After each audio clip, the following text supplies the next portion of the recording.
Hey, everybody. Good evening, good morning, some obscure time, I imagine, for most of you, unless I guess you're an Aussie, or unless I guess you might be in New Zealand and watching this, where for once in your life, it might actually be a convenient time to watch Spurs play. Hopefully, people can hear me, see me all right. Dave was going to have to try to go through what plenty of us beyond the or outside of the pond, away from the UK, have to go through. He was going to potentially try to get himself up for a 4:30 a.m. watch along. I believe that's what it was going to be for 3:30 a.m. if not even sooner than that. It is going to be tough one for Big Davo, but I think the alarm mechanism has not worked. The the invention has maybe not been good enough to awake Dave, at least, or even my phone calls by the looks of things. But hopefully people can still tolerate myself for the watch along. I'm gonna still be watching this game. Dave and I were planning on doing the watch along anyways. Now I'm kind of thinking, well, might as well just still watch this game and watch it with you guys. It's kind of strange just to be watching it just totally on my own anyways, without having you guys to bounce off of and you guys to keep me company, especially as a Spurs fan, where during the preseason, usually you are kind of just left to your lonesome and watching it. So it's nice to have you guys here with me. Hopefully everybody's enjoying the end to their weekends, if it's kind of you guys over in the UK, or at least the start of your Sunday. It's supposed to be crazy o'clock for you guys. I'm gonna try to not watch this on Spurs play, because last time on Spurs play, it was tough viewing. I think a lot of people had that experience. The quality was really poor, and we're not, ones to judge when it comes to stream quality or anything like that. We make our mistakes. We're not experts by any means, but gosh, for what you're paying for, it's 60 pounds a month or whatever. Dave ended up having to fork over. I felt bad for him, with that stream quality. I'm told, and I'm trying to see if it's legitimate, but apparently, an American, I think Paramount might be able to show this game for anybody that might be in my position and is able to watch on a different streaming service. If not, then I'm gonna go back to Spurs Play. No big deal at the end of the world. Just gonna figure this out, this whole technical part of things, and then say hello to some of you. Thanks to Tyler, thanks to Artis for trying to wake Dave earlier to the best of their abilities. I think supposed to be true. Oh, I hear a Dave. It's just he's very quiet. Let me try to turn him up. Hey, Dave. I need to add you in, but can you hear me? Oh, Dave was on the ball then, everybody. He'll probably explain the situation. I was saying that it's not an easy job having to wake up this early, because not only are you getting no sleep at all, but then also, yeah, it is kind of that whatever minutes you try to etch out. You're trying to get 15 minutes of extra sleep here or there. Plenty of times I've just missed pre-match buildups entirely, just thinking that the game was 2 hours ahead or whatever. Sometimes I've woken up way too early. But we're gonna add in Dave. It's a miracle somehow he's awoken. The Spurs sleeping gods have awoken him, and then we're gonna try to get this game up here for you guys. That experiment with the let me see if it goes again. Apologies. Why did it not send to myself? And then I'm trying to add the live chat for you guys, but that didn't work well. Um, Big up Rob Ragnarsson. Thanks for bearing with us here. Trying to do a few different things at the same time. For some reason it is not. I might have to send this to my email. Oh, now they're fine. I'm trying to send Dave's link to add him in here to myself, and they are lagging behind. They are not sending, but now they're finally coming in. 5 of them at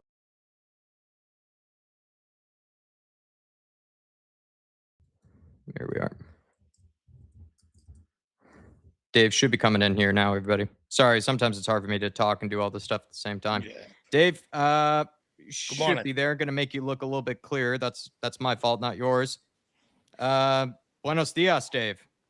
Good morning, everybody. Sorry, I actually got my times mixed up. For some reason, I went to bed thinking kickoff was 4:30, so I Fair set my play. alarm to start for a 4 o'clock start. And then I checked my phone. Everyone's asking me, "Where are you, Dave?" And I'm like, "Oh shit, it's a 4 o'clock kickoff." So my bad. No, that's all right. Perfectly all right. Let me try to turn you up here. I just want to get this game on because it's supposed to be on. At least I'm trying to avoid Spurs play. If you kind of heard me a little Yeah, bit yeah, earlier. yeah. I believe it's on Fox Ultimately, as we well. can use it if we need to, but it's supposed to be on Paramount Plus. Let me know if someone else sees it on Paramount Plus. I know Fox are showing it, I think. Weren't they? Supposed to be.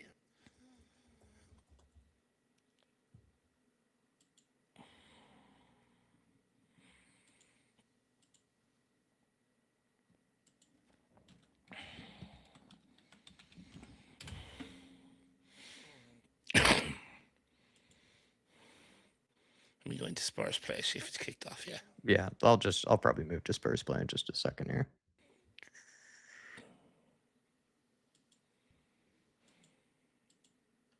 Things might already be happening, so I might need to move over. Let me just try one last time.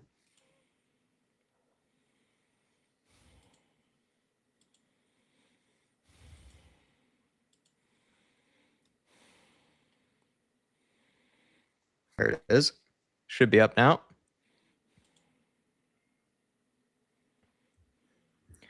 Now let's get the scoreboard up and going.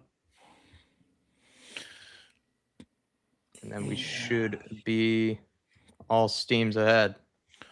Just check the lineup, see if Alistair Gold was correct with his lineup. If all the young lads started in the first half, which if they did, that shows to me that this is an opportunity for them to prove to their work to the Derby. Let me turn up Dave now. It looks like they haven't really gotten started off yet.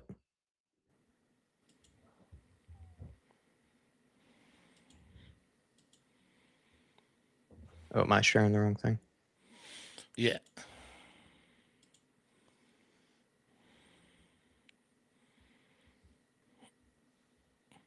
Can't believe people thought I was going to miss a Spurs game. Shame on you, everyone who thought I was going to miss it. You would have been here eventually.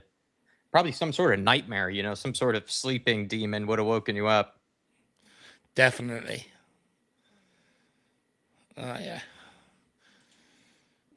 I guess it's not playing. It was supposed to be playing. It says it's on. It says it's Auckland versus Tottenham Hotspur on Paramount, but it's not actually playing. I'm going to switch over to Spurs play now. It says it's supposed to be on.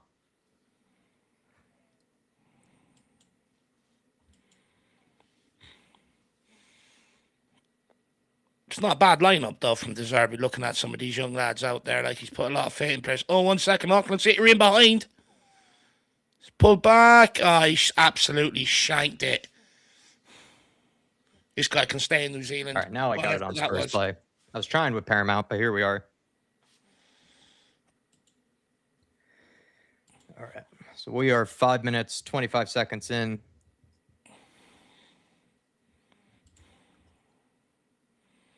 Millie is on the bench. Interesting.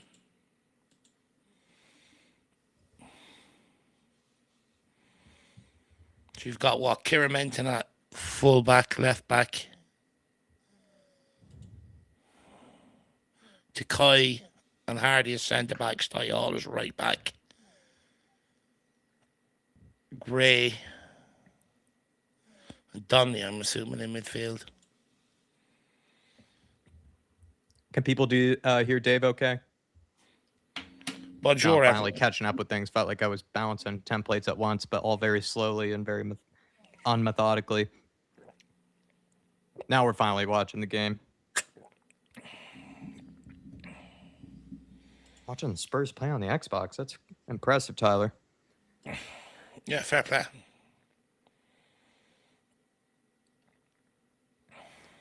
But Donnelly has started the match, which is good signs.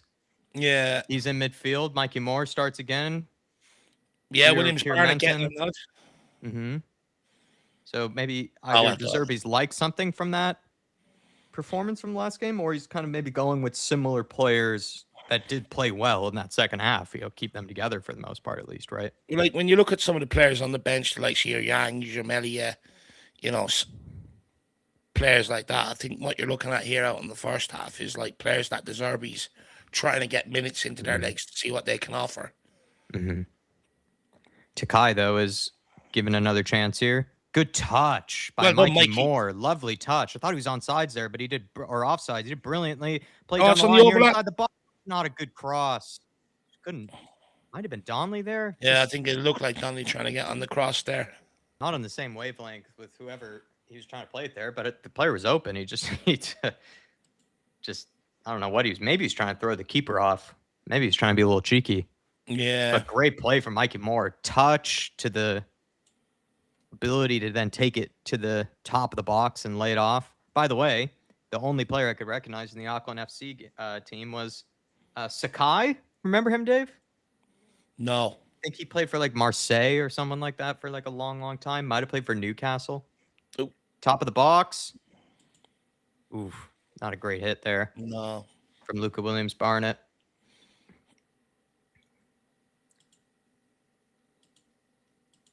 The only difference maybe in that Gray and Takai, right? And Austin, I guess. That's just the combination that maybe wasn't there before in the second half of the last match. Looks like a pretty packed house. Spurs are massive, even in New Zealand.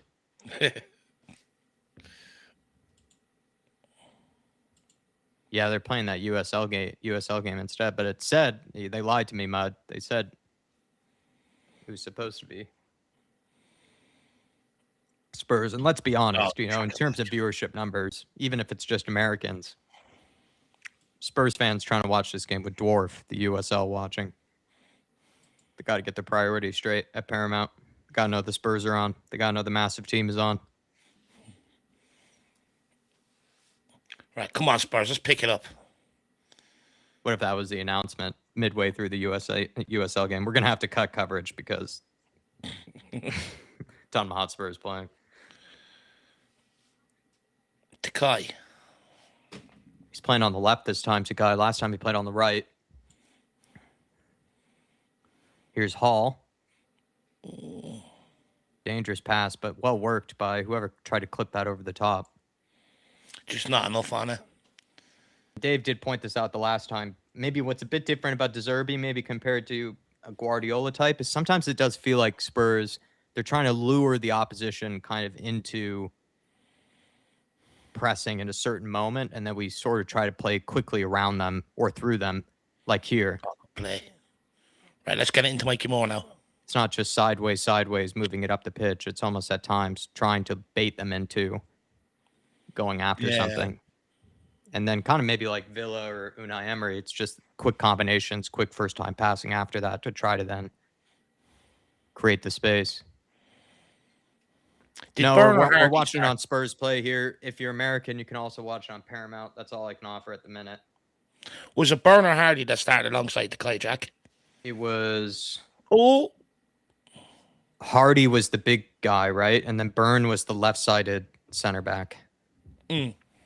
Hardy was the really, really big one. And then Hall was the one who played right back. Yeah. It looks to be Hardy at center back again. I'm trying to find where Ty Hall is. He's at right back. He's at right back. Solomon here. Donley. Can he switch it himself? Well done. Takai. For fuck's sake. Right idea, but couldn't make the pass. Leave him in New Zealand. Honestly.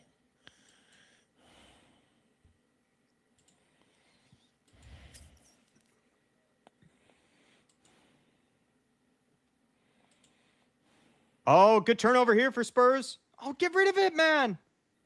That was great. You need to go. Oh, what a ball! Solomon!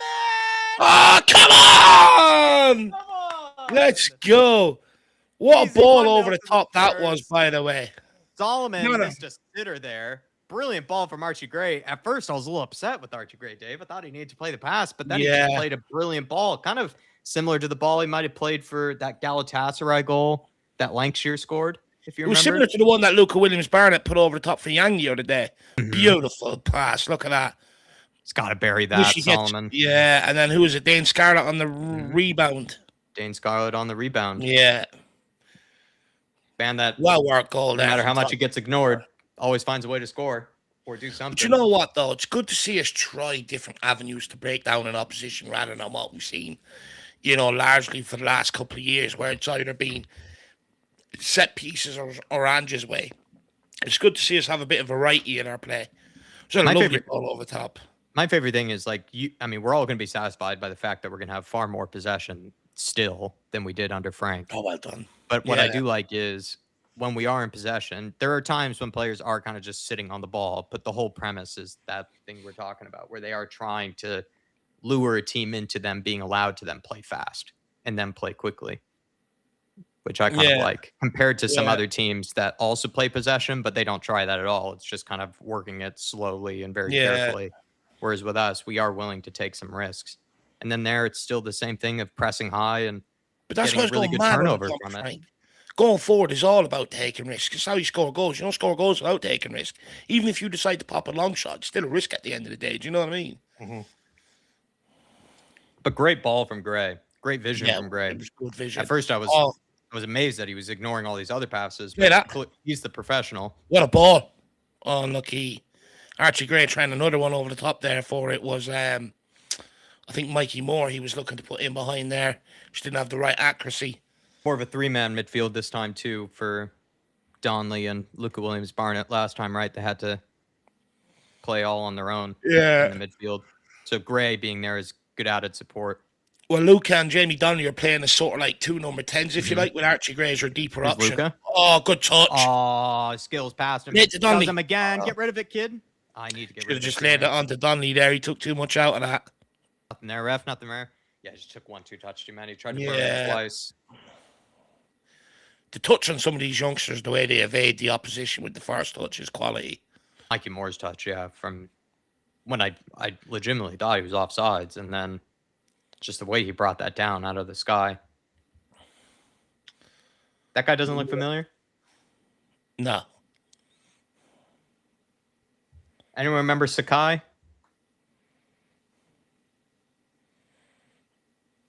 Oh, get after that. Ooh, good pressure. Oh, unlucky. Good close control from the Auckland player.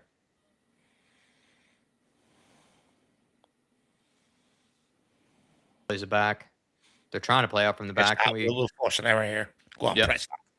See if they do it again. Goalkeeper. Oh. Get across, Scarlett. Thank you, security. I'll give it to them. Cocky enough out the back.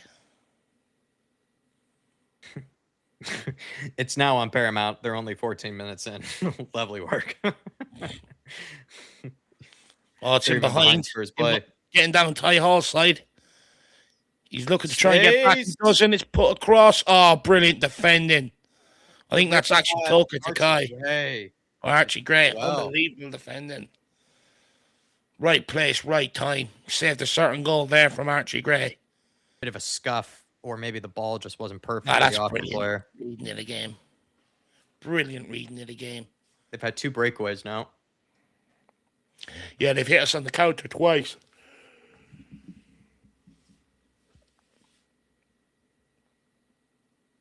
Good pressure. Maybe a turnover here. Don't foul. Don't foul. Oh. Ooh. That looked like if he didn't take a touch there. No, some of these have looked a little dodgy. I feel like they're about to play into trouble. Auckland, they are trying to play out from the back, though. Fair play.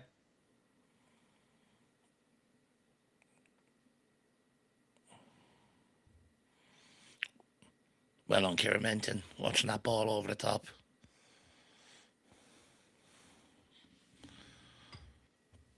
I don't allow him to do that. Come on. Maybe a bit of a New Zealand Ange here that we're coming up against. This guy's really trying to have him play.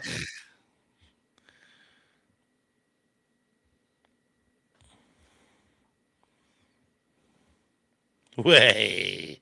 Eventually they run out of ideas, Jack.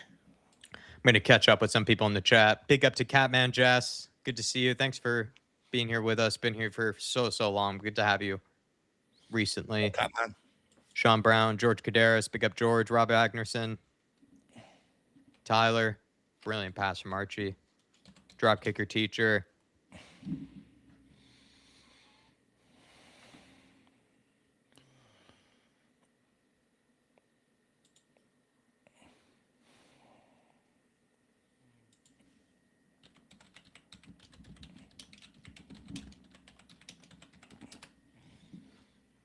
Yeah, he was at Marseille. That's what I thought.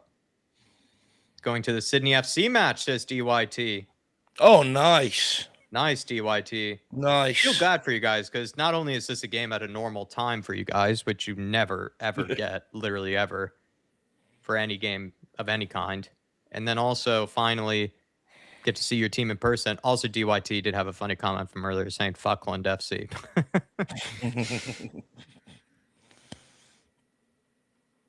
Oh, what a ball! What a ball! Mikey, Moore. bring it down. Did he go for the volley? Did he try to first time?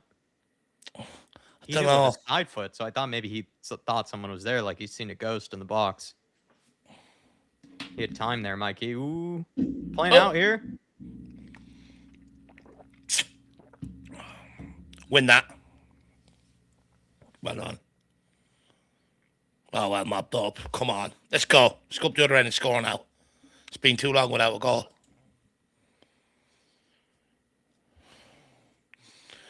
People saying Scarlett needs to be a bit quicker on the press.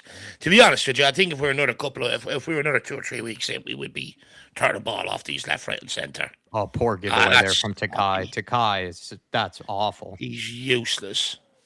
And honestly, let's see if we can strike a deal with Auckland quick. And he gives away a foul. Takai. Think maybe this is a hydration break or no? Offsides? Oh, maybe for diving. Yeah, for diving and jumping on the ball, handball. To be fair to him, he didn't seem to actually foul him there, but that was poor technically on the ball there. Just poor. Oh, lovely flick from Solomon, I believe. Hold it. Oh, for fuck's sake. Hold it up, man. Get after that. Scarlett and Williams Barnett pressing high here. Jeez, you would think the cameraman's in Australia. Ah, no, yeah. It's like he's back in a London base fucking sorting out the angles, isn't it? We go from the Bournemouth camera angle, that's training ground, to the satellite camera angle. Honestly, if I had no interest in the academy, I wouldn't even bother getting Spurs play. Honestly, it's just, you know me, I'm a bit of a freak. I do like the academy sort of stuff and keeping an eye on the players coming through. If that wasn't on Spurs play, I wouldn't be buying it. The camera. Do you make it more worthwhile though? Is that instead of the Eric Dyer documentaries, if they actually did documentaries about good players at Spurs, guys that maybe you did want to see, be like, oh, it'd be nice to actually see what Pedro Porro's house looks like, or just guys that actually are in some way worth it. Good play there from Hardy. Do you know I've still never watched the Dyer documentary? Sorry, I've still never watched the Dyer documentary. I watched it out of hate for myself, but also because I was on an airplane, so honestly, I couldn't subject myself to it. I couldn't. I watched it for the memes. I was afraid I'd tune in and listen to the guy point and blame everyone else. There's a ton of space between the stands and the pitch. The camera is probably really far. That's what I'm saying. Like, just when you see how far away the bench is from the actual stands, and then to think where the cameraman then is. Mikey Moore, speculative. Good ball. Yeah, good try. Good try. Need to try something like Dave said earlier. And Dane Scarlett is good in the air. He's not bad. Saw that when he would sub on late for Frank. Got to get there, man. He had the angle. Well done, Hardy. Plays it back. See if Brandon Austin has any passing range to him. Takai. Back to Austin. I mean, he must have had nothing to do. No, it was Dubravka, right? Dubravka was the second goalkeeper, and Dubravka actually made some good saves now. He pulled off a really good save right at the end against MK Dons. The free. It's kind of more Kinski. Kinski didn't really have much. No. Kinski was just dwelling on playing with the ball in his 6-yard box. Oh, lovely build-up play from Spurs. Ref, that's free on Donnelly. Mikey Moore picks it up. Keep going, Mikey. See the run, Mike. Keep going. Someone make a run. Someone get out his way. He's got Solomon there.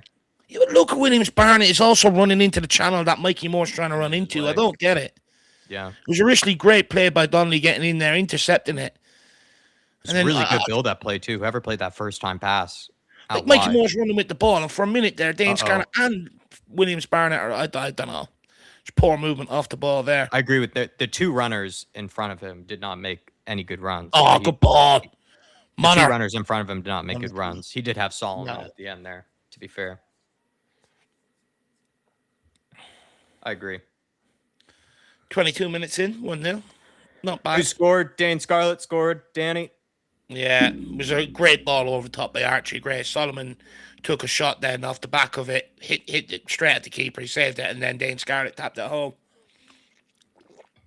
What's so dire about the Dyer documentary? Honestly, just looking for stuff to talk about halfway through the lulls of the game. Jamie Donnelly here. Got time, Jamie!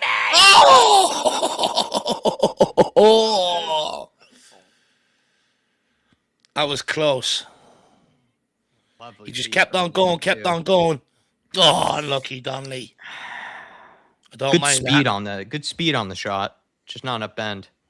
Good change of pace on the attack as well. It looked like he's going nowhere and just exploded into life. I will say too, if that with some of the sluggishness that could be there, it looks like it's pouring down rain, like Tyler was saying. But also, which Dave and I complained about. I mean, people don't really. I've never made that long of a flight before, but we're talking about a 20+ hour flight or whatever it is. I think. To get from the UK what did Madison say he was in for? Robertson 20 something anyway. It's like 20-something hours or close to that. Okay. Time difference as well. Go. Solomon, he's got 3 ahead of him. Oh, Williams Burnett! Oh, it's blocked. Unlucky. Just a bit. Shot wasn't great. He scuffed really. Mikey Moore. Touch by him and great pick out by Solomon. Yeah. It's a great build-up play again by Spurs. Good play by Austin. Good composure there. Keeper roll there. And the pass there he made was composed. Donnelly with time and space here. No runners, really. Can he switch it? Stepped out in front. Read it. Williams Barnett looked good there, actually. Very close to scoring, Danny. He just didn't get clean contact with the shot. His first touch is really good, Williams Barnett. He really does create him a lot of space, his first touch. He's got that long stride, actually, sometimes when he's carrying it, which gets him past players. But good defending, good positioning. Well done by Hardy. That was classy. Outside of the boot. Kieran Menton. Moves it on to Moore. Moore taking it direct to them. Well done by Rio. Well done. I think Mikey Moore could have maybe tried to feed that back into Rio there once the two players came to close them. Sometimes, right? It's a little bit of... Oh, ref. They sometimes say certain dribblers, it's kind of like sometimes you don't always want to just run right at the guy because then you do just get swallowed up. Because then another guy steps out and all of a sudden it's 2-3 players around you. Mikey Moore picking up a good free kick here. This touch, was great. Oh, he did so well. He did so well. And to be fair, it's a decent block. It's a decent block. Tottenham with a free kick in a good position here. Jamie Donnelly standing over it, it looks like. We're all hoping for a bit of a Jamie Vardy finish there. Jeez, it is pissing down. That's horrible. And it's also what's so dumb about this is that it's the winter in New Zealand. So, like, we're doing preseason training in winter locations. Might as well go to Alaska. Dave's favorite. Good free kick by Donnelly. Oh, Jesus Christ. Fresh air. A little maybe heavy. Or Takai didn't look like he was ready for it. It's a really good ball in by Donnelly. Flashed right across that box. Solomon, get rid of it, man. Someone does well, Solomon. He's quick. Well done, Manor. He is quick. Solomon puts it back. Pick out shoot it. Lay it off. Oh, someone shoot it, man. Auckland on the break. Is there anyone clever enough to bring him down here? Well done. Good defending from Luca. Good defending from Luca. Fucking brilliant defending. Someone's got to shoot it there. It was more at the end, but a few players before that need to just pull the trigger. Oh, good pressure from Moore. Or Archie Gray, sorry, excuse me. Great pressure from Archie Gray. Is that great tackle? Who's that took the touch and draw the free kick in there? Williams Barnett again. Brilliant touch. Yeah, look at the referee's kit is completely soaked through. Referee's got more weight in his shirt than he does on him. Warm weather training went out the window anyway. That's it. We're doing cold weather Stoke training. It's like taking him to the Alps and fucking in December. We're doing the Stoke training, the Burnley training. In a way, maybe I take it back. Maybe that's clever because we all know in a few months' time it's going to be cold again in the UK. No point in training like we're playing in Spain. Ah, that's poor.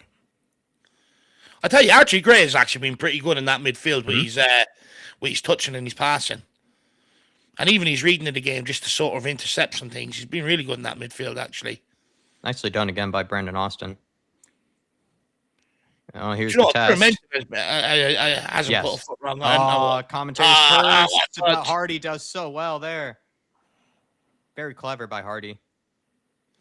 I was about to say, as soon as I say that, commentator's curse, he gives it away. Wins that one, though. Good header, though, there. More. Can he keep the ball moving? Good touch by Mikey. Play on. Oh, well done. Can he play a pass? It's a brilliant pass from Mikey. Get there, kid. What a ball. Well done. Luca. Come on, Luca. Skin him. Luca. Creates this angle. Oh, unlucky. Not the right height. I think he was trying to pick out fucking Manor there at the back post. Unlucky. Donnelly picks it up. Unbelievable play from Mikey Moore there, everyone. Just perfectly weighted pass. I love Especially when it's slick. As soon as they get the ball, they just want to go at them. I like that. Oh, Solomon, lovely. Donnelly. Play back. Recycles it. Well done. Can we put it in? Choose not to. I would have whipped it in there. There isn't a... I mean, yeah, Scarlett is asking for it probably there. Again, we're just getting 11 men behind the ball now. Good play by Luca Williams-Barnett. Hardy. Donnelly. Good pick out from Donnelly. Williams-Barnett just loses it. Auckland on the breakaway here. Donnelly tried to steal it. Good spell from Spurs, though. Last maybe... Probably been 10 minutes. Yeah, it's not been bad now. Like if you think about it, like we've had a couple of good on one of those, like on a few. The players should have scored. That's the thing. We've had a couple of decent balls into the box there, and balls in and around the edge of the box. It's either been blocked or cleared. Just haven't had that real final end product, but it'll come. Oh, brilliant! Well read. With this squad, really lovely play. Well done. Good one too. Go Hall. Hall. Lovely weighted ball pass. in behind. Solomon. Manor. Who can he pick out? There he is. There it. Oh. Not bad ball in, to be fair, actually. No, it wasn't. I think Scarlett maybe misread it. I think Scarlett went to go near post and then sort of had to backtrack a little bit. Yep, didn't have the momentum anymore. What I will say, Dave, is with this squad, you're not as worried with maybe lack of finishing because there is no clinical striker or any player that you think of any kind on the pitch. So and they're all mostly young players. So it's not really, you're not going to be that clinical. It's just, it was more concerning when both halves had Richarlison and Solanke that are supposed to be your strikers. Yeah. In the last game. So you're like, what a fight to Mikey Moore. What a pass from Williams-Barnett. How the fuck did he pick that one out? I don't even know if Mikey was expecting it. Ref is letting us away with a few niggles. I don't mind that. Yeah, to be fair, there's been a few drag backs and pullbacks. Yeah, he's letting us away with a couple of bits out here. Game's back. He understands the rules. Referee. It's a friendly. He probably thinks he's refereeing Aussie rules. Solomon is having a good half. I agree, Tyler. Solomon's looked good. He's got that low center of gravity. I think all the four players, even the midfielders, they've all had a couple of individual moments. Just need to see it sort of come together now. Mm-hmm. Nicely done. Oh, Gray, maybe too much there. Kieran Menton has to try and get back here. He swarmed here. Win this. Someone pick out a pass. See Solomon. That's not the pass. That was a shit pass. Yeah, Solomon was wide open, and he was asking for it, too. Williams-Barnett. Not a great pass again. Intercepted. Donny's going to have to fill in here at right back. What does Solomon have to do to get a pass in this team? He's open both times there. He's got to be off. He's about 20 yards offside. It is down under, Dave. Maybe different rules. Aussie Rules isn't actually a bad game to watch, to be fair. It's very similar to GA. Yeah, Speaking of which, the All-Ireland finals on today, so I'll have to watch that later as well. there you go. I need to turn on my lights. Or they are on, but I need to turn them up. Tyler Luke has been disappointing compared to the last performance. I think in terms of, the end product, I think maybe in and around the final third. But I think a lot of his passing has actually been good, to be fair to you. Oh, it's a ball over the top here. Russian keeper gets out quick enough there, to be fair. Dane Scarlett trying to go after it. It's almost too bright, but whatever. What's going on? I had to turn up my lights, my headlights, or my ceiling lights. It's still daytime over there for you, it looks like, out your window. It's Still Seattle daylight. since it's so far north, the sun goes down pretty late. So it's 8:30 my time. The sun's not even rising yet. 8:30 in the evening. In the summer, like around the eclipse, it goes down. Like the latest it goes down is something like close to 11 o'clock at night. Jesus. When it goes down. Alaska, as you would know, get further north, starts to go down around 12 or 1 o'clock in the morning. Dream destination, Alaska is. Love to go Summer, there. it's amazing there. I'll play him on the overlap. Manor. Archie Gray. Moves it on out to Mikey Moore.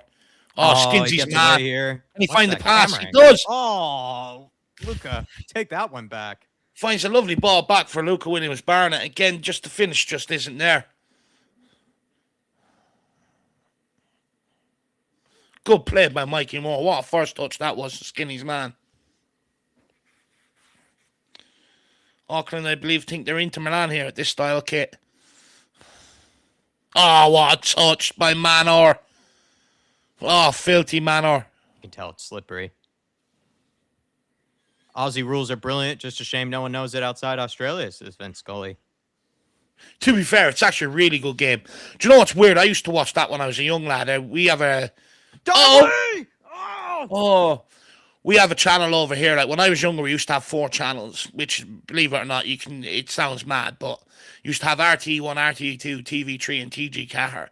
And TG Cahir used to show Aussie rule games and show the highlights and stuff. So just used to randomly watch that when I was awake in the mornings. Not bad effort there from Jamie Donnelly. At least it's on target. Forces the save. He's coming across to take the corner. He's a set piece taker at the minute. His last free kick into the box was good. Let's see if he can deliver a good corner. Go short. Time at the top of the box, though. Luca! Williams! Oh, it's headed clear. Looked like he got good contact there. Get out for a corner. Looked like he hit it well. He seems to he's thinking he hit it well enough as well, yeah. That was most people aren't a fan of the short corner, but that was well worked because there was time for all the players that had it. I don't mind mixing it up. You got to mix things up. We go short again. Solomon, good ball. Back post. Who's that's trying to sneak in there? Is that Archie Gray? Kai and Archie Gray have a very similar build. It's just the camera angle a lot of the time is so far fucking away from the pitch. You're just trying to make out silhouettes at times. It is a bit of silhouette making.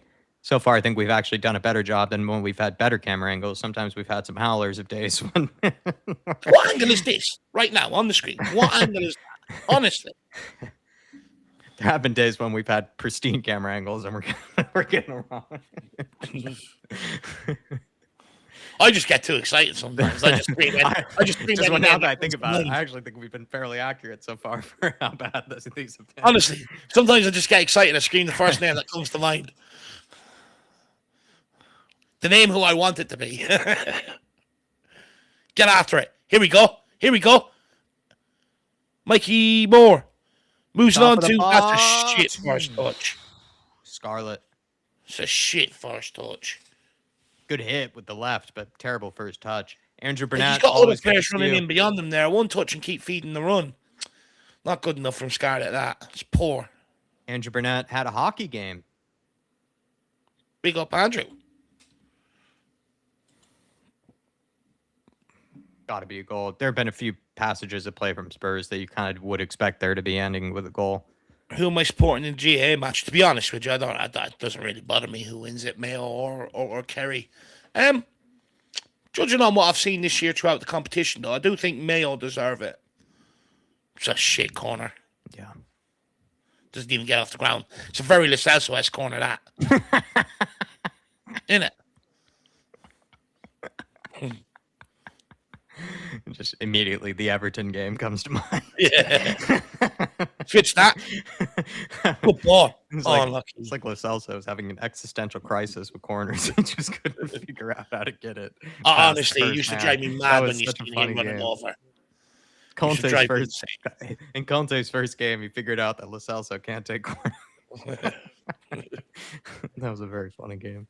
0-0, I think it was. Well done. No. It's poor from Archie. He's no left foot. He mops it up, though, well. Snuff players out pretty well. Oh, what a turn. What a turn. Luca. What a turn, Luca. Deserby's out of his seat for that good one. ball. Luca again. Keep going, kid. Well there. That guy is everywhere, this guy. What is it, Cosgrove or something is his name? Yeah. Don't you feel like he put in that block? Yeah. And then he's also been the guy in possession that you would say he's kind of been their best player. He also looks about 13, to be fair. 39 minutes gone. Spurs 1-0 to the good, to be fair. A bit more of a clinical edge. We could have easily be 2 or 3 up here. Adam, member for 7 months. Big up Adam saying, hey, fellas, I can't seem to find a stream to watch. Big up. I would say if you want to get Spurs play, that is the easy option, but it is expensive. Some people in the U.S. are saying Amazon, Fox. Paramount. Some people on YouTube are saying there's a stream on YouTube somewhere, but we're not going to give out any shady websites or anything. But someone did say there was something on YouTube, whoever that was. Yeah, I know the last game they ended up putting up on YouTube. Someone ended up putting up on YouTube anyway. That's all I can say, Adam. Thanks, though, for the support. He says, hope you're good, Davey boy. Love you. Sean Brown says they're showing the ladies Aussie rules, a game between Ireland and Australia. I watched that. They used to do that for the men's. It just used to end up in a bloodbath. Everyone just fist fighting all over the pitch. They had to put a stop to it. But I think they're bringing that back as well, actually. I think they're starting to bring it. I think they want to bring that series back. That'd be good. Nearly do a watch along for that. That's exciting.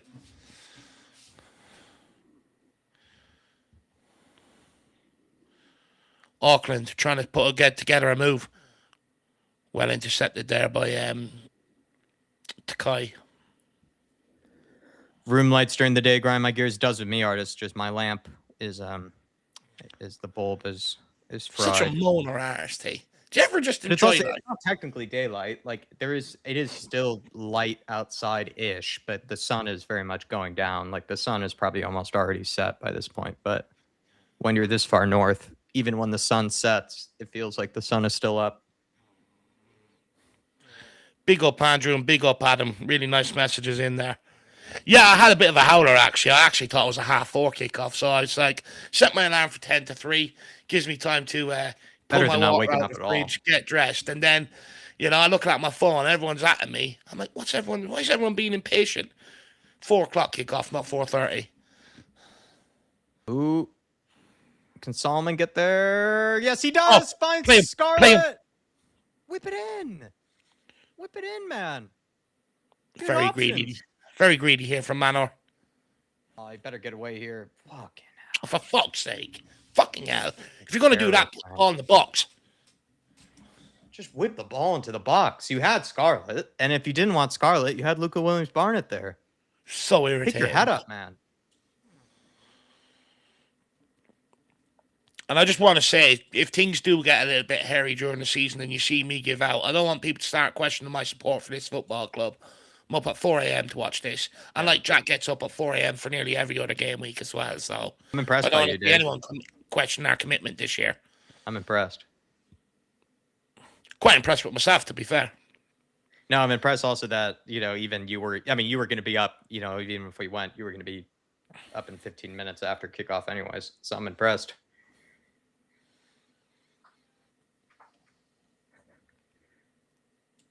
a few of those times I've had where, you fall asleep with the headphones or something in. And then the alarm doesn't work. I can't sleep with headphones. I can't. I'll be awake all evening if I put them in. Oh, Oh, good 1 play second. by The Auckland Auckland are here. in They caught behind us here. out. We need to Hardy and deal with Hall are this. the only ones back, and it's Deal with actually that. dealt Well with. blocked. Well taken Brilliant. away. I think that is from Hall. Gets back there across from right back. Oh, tight feet from Mikey Moore. Got to get rid of it though, man. Take a touch well here. done. Not a great touch from Mikey. No, Williams Barnett done. Oh, what a ball in. Oh, Austin, what a save. Come on, Brandon. Great save. Well done, Brando. Not a great touch from Mikey Moore, but a great ball in, to be fair. It's that busybody in there again. Cosgrove. Kieran Menton. Marauding forward. Well, not exactly marauding forward. He's taking his time here, but we're getting forward.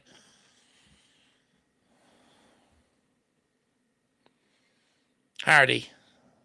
Think we'll see a change in 11 at half-time, or? I think we might get a whole new 45. Donnelly onto Manor. Manor back to Donnelly. Can Donnelly pick out a ball? Oh! Spurs play seem to kind of glitch there. Well, I think he tried to hit Dane Scarlett on the head there. It's a good ball. Maybe he needed to head that. Taking the touch there was a bit bold. Yeah, in fairness, the player gave Brandon Austin plenty of time to get out. Well, nice to know they have the finishing of us. Playing with their food. Another short corner. Maybe this is going to be a thing. Donley. Oh, does well there, Donley. Pick something out if he can. Plays it to the top of the box to Solomon. He's got to put it in here. The ball. Someone attacked that. It's right inside the 6-yard box. Get after that.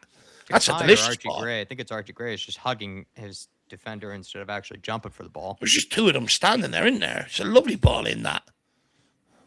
How did he miss that? Says, love it from Brandon. Says Echo. Preseason Titan. He is a preseason. Back to him. Donnelly goes for goal. Poor. I think he was trying something else there. I think he was trying to go back post. He just didn't connect.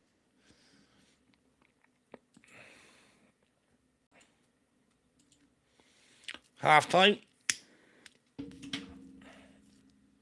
Rob is saying we're winning the league. Artist is saying we're winning the league.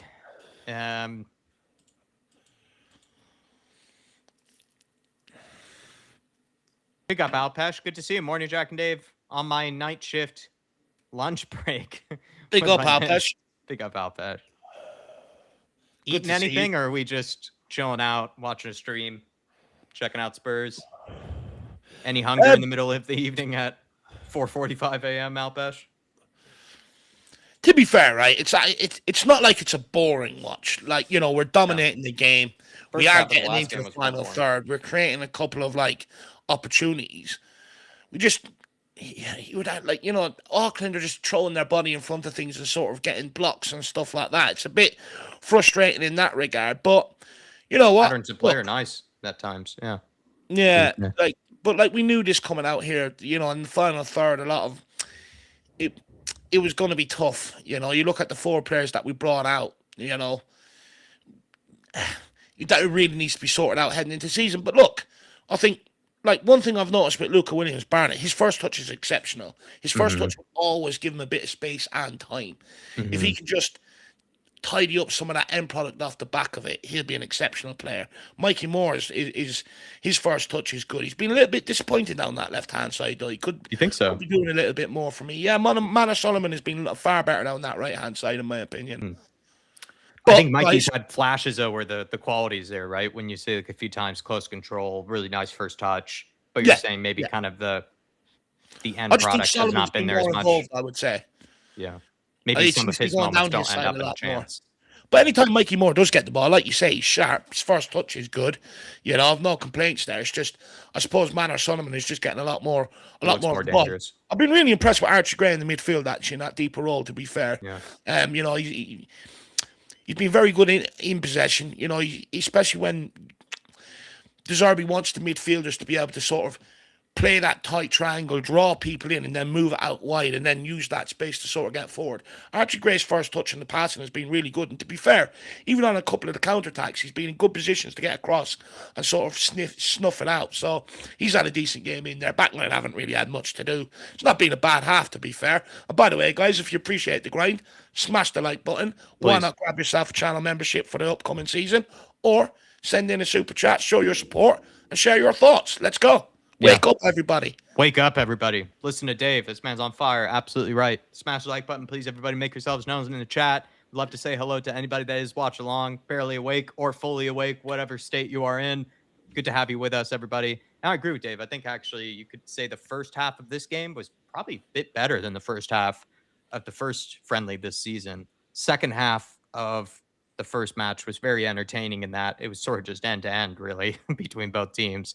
This has been, for the most part, though, I would say pretty dominant from Spurs. There have been a few breakaways from Auckland, to be fair to them. They have tried to play out from the back. But for the most part, I would say Spurs, on a few occasions, looked like they should have been able to score. They looked like they had plenty of players in the box to be able to find. Either they just didn't find the player, or they did, and then the player just ended up scuffing a shot. How many of these moves that we've had that we've actually seen ending up right at the final moment, and then a guy's kind of falling over, or just slips, or just mishits the shot? Really, probably our best chance of the game, apart from the goal, might have been that Luka Williams-Barnett one that ended up just getting blocked, but he actually had really good contact with it, to be fair to him. But yeah, you would just say that the only thing missing really in this first half has just been probably a bit of a clinical edge. But I said to Dave about halfway through, I don't know how much I can be upset with that, knowing that there aren't really any players on the pitch in the first place that I would have said are really clinical players anyways. Like Donnelly, Luka Williams-Barnett, Mikey Moore, they're all really creative players, but they're so young. I mean, they're not going to have that clinical edge to their game. You could say even Solomon had the best chance of the game. He somehow missed that shot. He was lucky that Scarlett was there to tap it home. Barnett has had a few chances. I wouldn't say he's been wasteful, really, Barnett, but he's had maybe one of them he's scuffed. Be harsh to say that he maybe wasted it, but yeah, just chances have fallen to the feet of some players.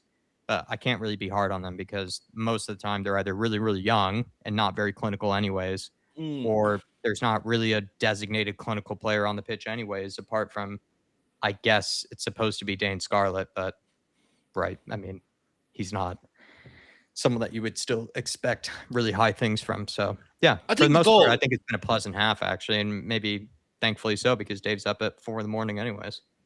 I think the goal was really well worked though. You know, down that left-hand side, then Archie Gray, the lovely sort of delicate ball just over the top of the fullback's head from Manor Solomon, and then Dane Scarlett tapped it home. It was really sort of well-worked goal. If we could just see a bit more of that sort of craft and that quality in the second half going forward. But apart from that, it's been a decent watch. Like, at the end of the day, you know, we are watching a sort of makeshift team put out there. You know, it is a lot of youngsters. But, you know, I think this is some of the youngsters' chance to shine, like Mikey Moore, Donnelly, Luka Williams-Barnett. You know, these sort of minutes here are the opportunities that they really need to be levels above others and really sort of show a bit more than everybody else. You know, they don't have the excuse, oh, it's just preseason. You've got to leave a sort of memorable impression, you know, if you want to sort of try and get minutes or even be in that squad heading into the new season. So let's see what happens in the second half. Be interested to see if we make another 11 changes or not. I know young Irish Mason Melly is on the bench. Be nice to see him get on there ahead of Dane Scarlett maybe for the second half. Some people are saying that rain is starting to let up, which has also been a factor. I mean, we said during the game, but we didn't say in our halftime analysis that it did look like it was absolutely pouring down at one stage. Austin had a really good save at the end of the half as well. He looked good in possession, actually, for someone that I have seen have a few howlers during preseason. Austin, from either in possession to just bad saves that ended up probably needing to be saved that he didn't, and actually he's looked good. Stevie Fraser saying, sorry, boys, didn't realize you were on. Yeah, Stevie, what are you doing? You're not up at 4 a.m. for Spurs. People are going to start questioning your loyalty now. We're going to start giving you some of the artist questions. Danny, who was the best player in the first half? Would you go Luka, Dave? Williams-Barnett? You think Solomon, maybe? You name dropped him? Gray? Yeah, I'd put Solomon in there. I think Archie Gray. And I would go Williams-Barnett. Although I do think Donnelly's been quite effective, actually, you know, in terms of his midfield play. being able to link up with people and stuff. Some of his set piece deliveries have been pretty spot on as well. I think he's had a couple of effort on goals. He's been lively enough as well. Yeah, yeah. I would just say with Donnelly, he's not maybe made as many mistakes. There have been some times when a few players, some rogue passes here and there that could have been good chances for a better team, but I wouldn't say Donnelly's had really those, maybe compared to some other players at times. Rob Ragnarsson, yeah, saying the rain is let off. Tyler saying 7 key passes from Saul in the first half. Dave is right. I think he looked really dangerous in it. It was actually just maybe one of those moments he was a little bit frustrating, Tyler, because it looked like he had a few players that he could just crossed it into and he decided not to, and then he ended up losing it. But that might have been his only bad moment, really, in that whole first half. He did look dangerous. Paul Van always good to see you. Morning. Decent first half. I thought so too, Paul. Very decent first half. Good to have you with us. Rakdos Madness. Better than some of the first half. Jack had to get up at 4 a.m. to watch at times last year on the prime. Would have fallen straight back asleep. A very after Man City, whatever way it was a very tough slog after that. Rakdos Madness. Alan, big up, my man. What's up, my brother? It's great to be watching you guys again this preseason. Good to have you, Alan. Hopefully you've been enjoying your summer. Hopefully, I know you got that promotion. Hopefully it's not too stressful or too overbearing now by this point, or maybe you've got some time off, some vacation time saved up. Big up to you, Alan. Good to have you with us. Good to see you, sir. Don Papas, great name. Auckland is miserable, wet, and cold this time of year. It's like we're doing Stoke training, is what we were joking about. We're not doing summer weather training. We're doing winter training, Stoke training, wet, cold Tuesday night training. I'd love to know how they're disguising this one to just, because obviously they do these preseason tours for money. But usually when they go out to the likes of Asia or we're going out for warm weather training and the humidity and stuff, I'd love to know what the reasoning is for sending us out here in the middle of winter.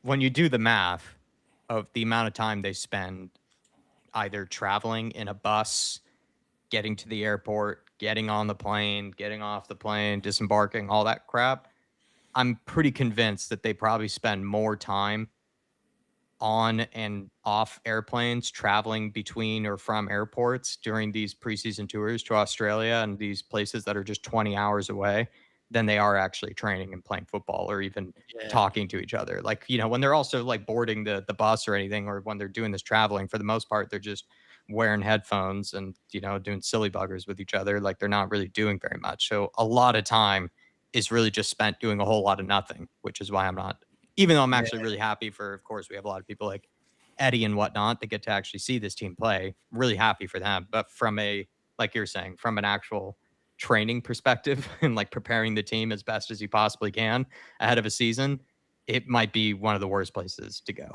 You would think. It's just nonsense. Like, don't get me wrong. Like, when I was younger and, Spurs used to come across to Ireland, quite a bit.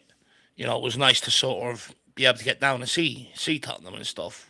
Don't get me wrong from that point of view, especially when you don't get over to, England to watch them regularly enough. But I don't know, it's madness. Sure, it's like the one when they went out to where was it, Singapore or something in the middle of monsoon season. Yeah, that was funny. That was a genius one. That was a great move. That in the middle of monsoon season. That was funny. Adam, just let us know when you've got the hurricane season, Jack, and we'll arrange a game out there. Yeah, we'll go watch it with Tyler over in Miami. Adam, thanks for the kind words to you, Dave. He's saying Dave has to be the most underrated podcaster for Spurs. Really appreciate that, Adam. Thank you very, very much, my man. Underrated. Look, it's not just me here. It's obviously Jack as well, my man. So make sure you give Jack his flowers and that too. But very, very kind words. Look, I'm just happy with my own sort of corner here. Don't bother anyone. Hopefully no one bothers us and we can just crack on and enjoy Tottenham. Maybe I'm like well rated. Like, people have me exactly where I am and need to be rated. And then Dave is in the more underrated category, not getting enough love, according to Adam on his perspective of it all. Big up to you, Very kind words, Adam. You're going to make me blush going back to bed in a while. And then he also says Williams-Barnett has to stay with the club this season and not go on loan. Completely agree. I'd agree with that. He's looked good. Actually. Also, he can't go on loan anyways because I think he's too young to. A player that technically gifted, honestly, what's the point of sending him to League One, League Two? Because that's where his first loan move is going to be. He's going to gain nothing out of it. Nothing. He's the sort of player you've got to keep around at the club and let De Zerbi develop him into what he needs him to be. Let him mold him. Slim Boy Tubbs, always good to see you, Slim Boy. We also have Big up, Slim Boy. Paul in the house. Big up, Paul. Love from Stevie Webb in Margate, there. UK. Good to see Stevie Webb as well. Hopefully you're keeping well, sir. Morlar, good to see you. I haven't seen you in a while. West Coast Spur, good to see you as well. Yeah, good to see West Coast. With You don't need Morlar to saying, apologise that we have to get up at 4 a.m. Honestly, I love it. To be honest with you, it's actually not as bad as I thought it'd be. fair point on Solomon, actually. I think with Solomon, lots of people don't rate him. Lots of people rate him maybe too much. I think we're kind of in the middle on him. I actually do think he is a decent player, actually. It's just... It's a pointless exercise. He's not going to be here once the season kicks off. But I agree with Morlar that, like, how much can we read into this? He is playing well, but how much should we read into this performance when it is only Auckland FC as well? If you really were to put your neck out there and want him to stay, it would probably need to be against a better opponent to truly judge him. Sure. West Coast Spur, sorry to have to get up at 4 a.m. I have to do it week in, week out during the season, even sooner if I have to watch Spurs in San Francisco. Big up to you, West Coast. Stevie Webb. Big up, West Coast. Good morning, Dave and Jack. I'm up just to see the pair of you fine lads. That's very nice, Stevie. Not even the Spurs. Also, keep Luca around a train, says West Coast Spur, with first team and hopefully get 10 to 20 minutes a match during the season. I think that's what we're talking about when giving an opportunity to a youngster chances. We're not talking about like starting him Newcastle away. We're talking about giving a guy in a home match where 1-0 up, 2-0 up, or even if you are chasing the game, you're starting to run out of ideas in the last 5-10 minutes. You throw on a guy like that and see if he can create a bit of magic. And then also you are already chasing the game, or you're at a stage of it where you do need someone that's going to come on and pretty much run their lungs out for 5 to 10 minutes, but then also have a bit of quality about them. Not a guy that is just going to run around, right? That sometimes can be needed, but you do want a guy that actually could maybe produce something as well on top of that. And that's what a Luca could do. That's what a Mikey Moore could do, et cetera, Jamie Donnelly and others. Like, they could come on, provide a lot of energy, but then actually have, as Dave has pointed out, when you watch them, they have a good touch on them. They have some good decision-making at times. They can play a good pass when they see it, and they can execute it. So this is what we're talking about for giving youngsters chances. I think sometimes the misunderstanding is that you're going to eventually, in the first season that you're giving them their chance, they're going to be starting games, by like the end of the season. That's just not the case. We're talking about maybe what Arsenal did with Dalman, or what you see, maybe what Newcastle did a while ago with Lewis Miley. They kind of like fed them minutes when the club themselves were kind of like, yeah, we just need someone to step in here for a little bit, but nothing serious.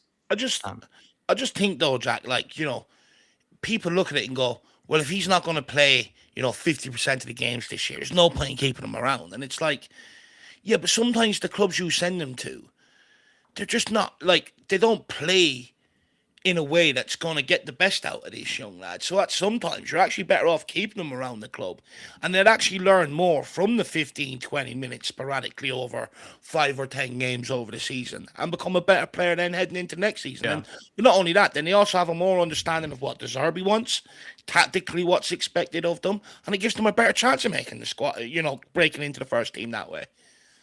I'm sick of seeing our players being shelled out to League One, League Two, and everyone going, oh, well, they're not that good, are they? And it's like, yeah, but if you've got a real technical player who wants to get on the ball and can make things happen, you send him to a team that plays long ball. Honestly, what do you expect the kid to do? Mm-hmm. I just think they would benefit more from those substitution minutes than they do from playing 45 minutes in Poland or something against some club, or in some cases for a League Two team that you're bringing up, that they're not going to be playing any remotely close football to what we're going to try to be playing. I just don't know if minutes for minutes sake works for everybody. It doesn't work for everybody. I think certain players do need minutes for minutes sake. Other players, not so much. Doesn't look like there's too many changes. Level. Yeah. Sorry. It just doesn't look like there's any changes here. The team's in the tunnel. Doesn't look like there's any changes at all. West Coast Spur, I'm guessing maybe these trips were planned a few years ago with Ange. Could be the case. Yeah. David Harris, the other David Harris, saying Auckland is always cold. I have to get up at 4 a.m. to watch almost all my games. It's the life we have to lead. It's always the case when there's another David Harris somewhere. They're going to have to put in the hard yards, the hard shifts. Don't get me wrong. I couldn't do this all the time. You know, every once in a while it's all right. You know, it's tolerable. I don't know how. Honestly, that's why I've always so much respect, and I always try to mention it. You know, whenever we play, the amount of people that get up at mad hours, even some people that get up, watch the game, and then have to go and do a full day's work, or Yeah, that's the you know, crazy go and part. deal with the kids and the wife and bring them shopping and all this sort of jazz. Like, fair play to them all. That's a really good point. Some of these guys, like Jerome or something, is like getting up, getting his kids fed, and then going to work after. Maybe one change here. Who's this kid coming in? Well, I see Hardy there, but maybe I wasn't looking. Let's get the clock situated, though. We're about to get kicked off here, everybody. Thanks to anybody that's joined us, been with us here. I know it's crazy time, crazy hours for a lot of you, not all of you. We do have a lovely Australian audience that are very. Where's Eddie? I haven't seen Eddie in the chat. Disappointed in Eddie. Eddie, we're going to have to give the artist treatment, too. Prime time awake. Well, Nottingham Forest is on, Dave. The Saudi League hasn't kicked off yet, is it? Yeah, the Saudi League has had preseason games. He's tuned it in. No changes from Spurs, so everybody. Same team heading out. Someone wants to see Melia come on. Yeah. Look, preseason. Scarlet would be nice. Look, let's see what he's got, I suppose. After watching Richie and Solanke, I think Richie was better than Solanke. Don't get me wrong, but I just don't know if I can really watch these guys not for anymore. I tolerate Richie more because Richie at least gets chances, but even that clip that I sent into the group chat the other day, just Richarlison played clean in behind by Pedro Porro, and then his touch is 30 yards in front of him. It's just like, I just can't do it. I'd actually rather watch just Mason Melia just for the sake of it. Just constantly watching him. Like, every time he goes to control the ball, it bounces off him so far, you've seen him sprint after. I'm sick of watching him chase his own ball. And I do feel bad for Richie because I do think maybe he never did always have a perfect touch, but he probably had more pace on him before the injuries. Touch, Mikey, unlucky. He probably was able to recover his bad touch easier back in the day. Ooh, breaks through here. That's too easy there. That's too easy. Was that Rio? Get in front of that. That's way too easy up against Hardy and Hall there. He just danced between the two of them. Well, neither of them put in a real challenge, and then all ricocheted off of the Auckland player. Good defending. Kieran getting back there, and Antikai. Well done. Rio, I think, gets the block.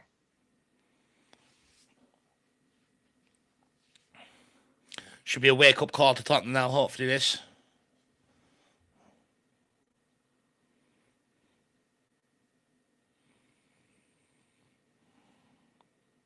Adam bringing up a good point. Man earlier with the super chat, I'm bringing up that maybe some of the agents aren't good influences on these young players, pushing for them to get moves. 100%. But like, this is what I always say. You know, your agent should only be there to conduct a deal you want done. Yeah. You know, this is where parents really need to have your kid might have an agent because you might not understand the business side of the game and all. Fine. But your parents should still be massive influences in what's best for you because they're the only ones that actually really care about you. All an agent is trying to do is get you to move so that he can take money off the transfer, so that he's making money off it. He wants you to move as many times as you can over your career.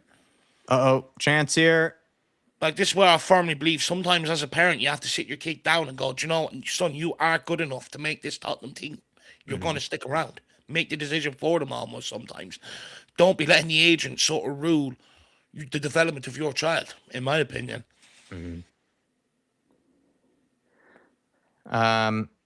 Tyler wants to see Tyrese Hall. Davy Shire, good to see Davy Shire. How are you? Davy, good to see you, sir. Takai. Absolute legend is amongst us, Davy Shire. Also, it would be nice, Tyler says, to see Tell, because if he can't do it against these lot, he won't be able to do it in the Prem. Agreed.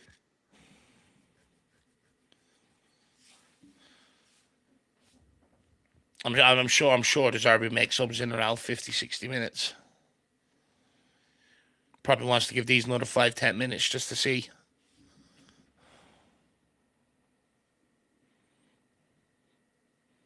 Archie back across to Hardy.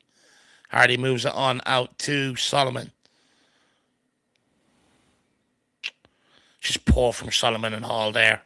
More so Hall, to be fair. He started off.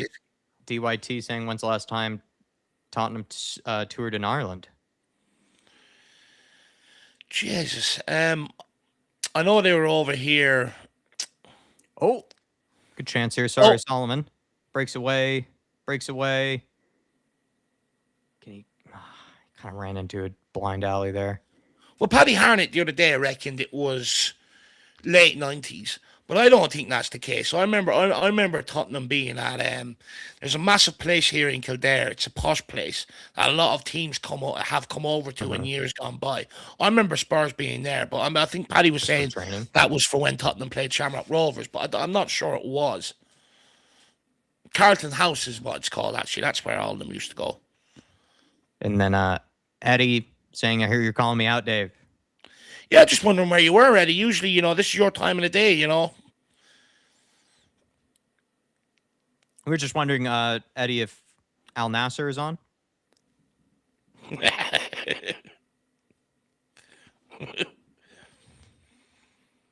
Neil says, well said, Dave. Agents don't give a toss. Exactly. Look, agents are just there to milk money out of football. That's all it is. They could not give a toss about their players. Especially the ones that aren't these massive, already successful agents anyways. Like that is part of their gimmick, is to make big deals for themselves and their clients. Yeah. And they're not gonna get very far in their business if they just only act loyalty in the interests of their. Well, they don't want their players to be loyal because there's no money. They're only they're only making money then off, say, like if he's going into negotiate a new contract and stuff. Yeah. Whereas like the big money for them is when they get transfers, transfer fees, agent fees. That's where the big money is for them. 100%.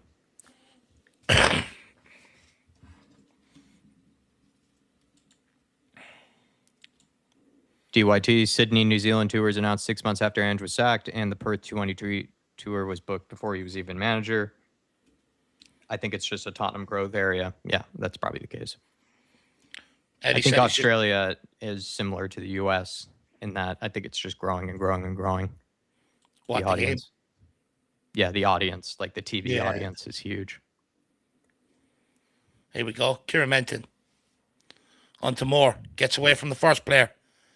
Skins the second. No one really made there more. Out for a goal kick. It must have hit off of him. Good defending from Wine.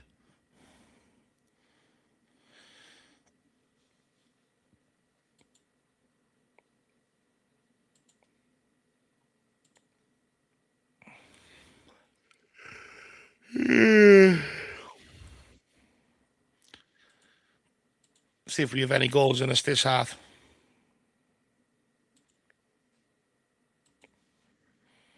$120 people watching at 4 a.m. in the morning. Not bad. Really appreciate all you actually tuning in and stuff like that. Good to see we all share the same passion. No matter what time, what day Tottenham play, we'll be up watching it. It's been a pretty slow start to the second half for Tottenham, actually, to be fair.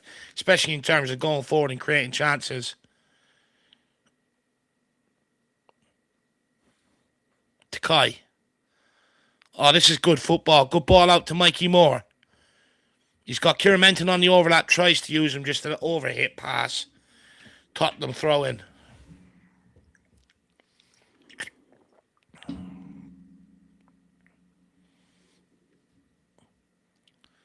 While we're waiting for the game to get underway, let's have a look in the chat.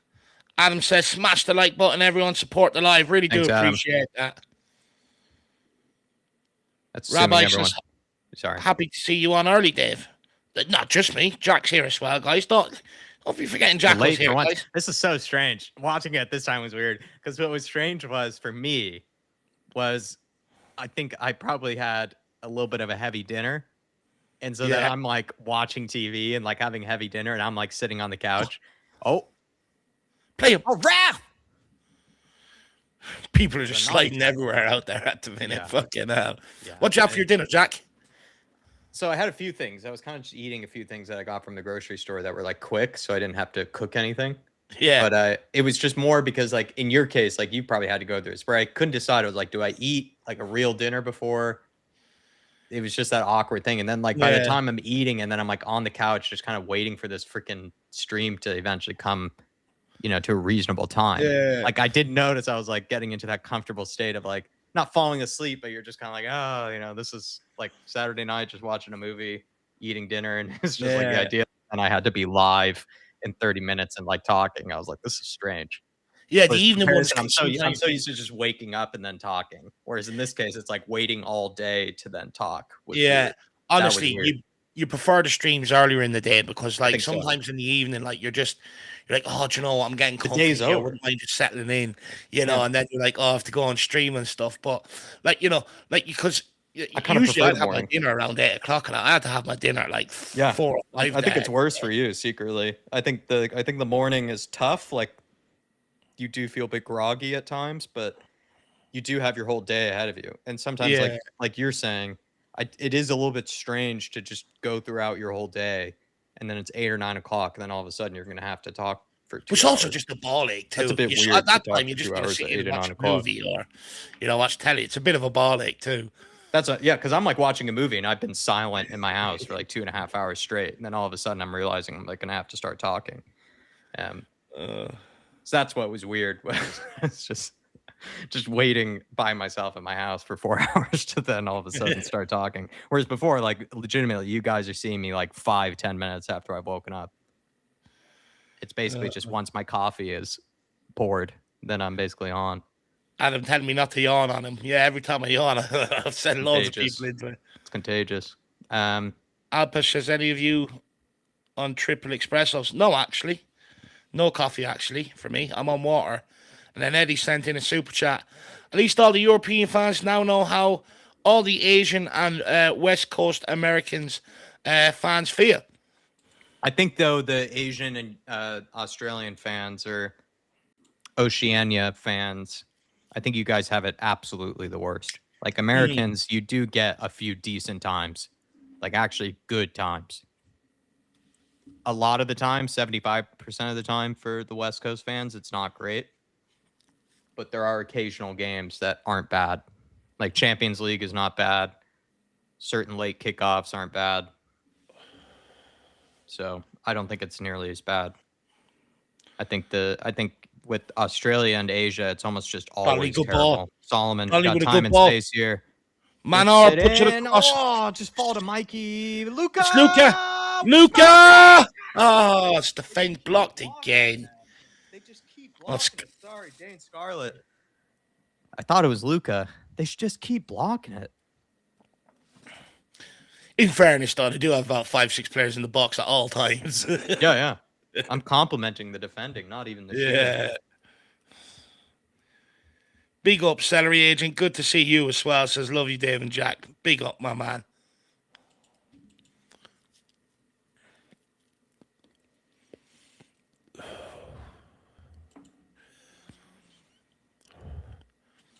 I think we got a few 9 a.m.s.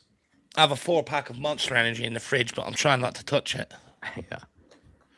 I only bought it because it was cheap. It was 4 cans for like, $2.47 on sale. Oh, he went for the overhead there, cheeky. Celery Agent, good to see you.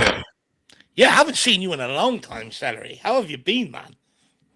He's saying us Aussies have it the worst. That might be why it's a decent time for Celery to be up. Yeah. Big up, Celery. Just Honestly, Googled the last time Spurs played in Ireland. It was 2007. Yeah, I was right. Yeah, I knew Paddy was wrong the other day. Oh, good time. Here we go. Mikey. Getting closed down here. Kieran Menton, get out his way. Good Scarlett! ball. I just can't seem to climb over these defenders. Struggling to really rise above them for some of these crosses. He's been working hard, Scarlett, but I feel like he has been struggling a little bit. He's worked hard. He's trying to get on the end of things. He's just not making great connections. Mm-hmm. Oh, well done. Thank you, Eddie, for the support. Yeah, really appreciate the support, Eddie. Really appreciate the support from everybody today, actually. Very, very kind of everyone. It's good to be back in the saddle. It's good to have Tottenham back. And you know what? It's just good to be excited about the fucking football club again for once. Rather than going into a season knowing it's going to be a difficult, long year, which I think everyone's felt over the last 2 years. You know, we're actually going into this one with some optimism, some excitement. You know, and if we end up bringing in a couple of forward players as well, I mean, we're going to hit stratosphere levels of excitement. Hall's had a very slow start to this half. At right back. Takai. Oh, for fuck's sake. It's an easy ball, that. Tour of Scotland would be class. Summertime in Scotland. I'd love to go up around the mountains of Scotland. Yeah, for like a summer preseason It's supposed to game. be beautiful up there. Where Ty was walking the other day, actually. The picture he sent into the group. Like Montana's kind of looks very similar to some of the stuff you see in Ireland when you're up hiking. Montana's a bit like Alaska, where it's kind of it doesn't get much better. Oh, well done, Austin.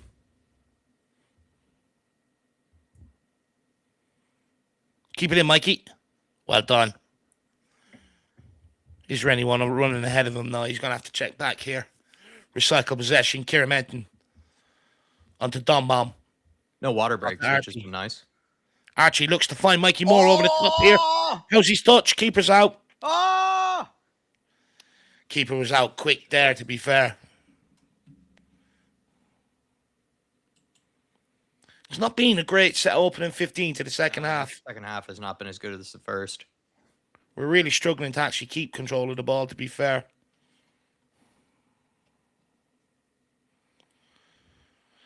Geoff Totten, good to see you as well. I knew you'd be awake, my man. Good to see you. Stevie Webb says still there's a couple of signings to go. Let's hope we get a proven goal scorer. Do you know what, on that? Me and Jack have sort of discussing this back and forth.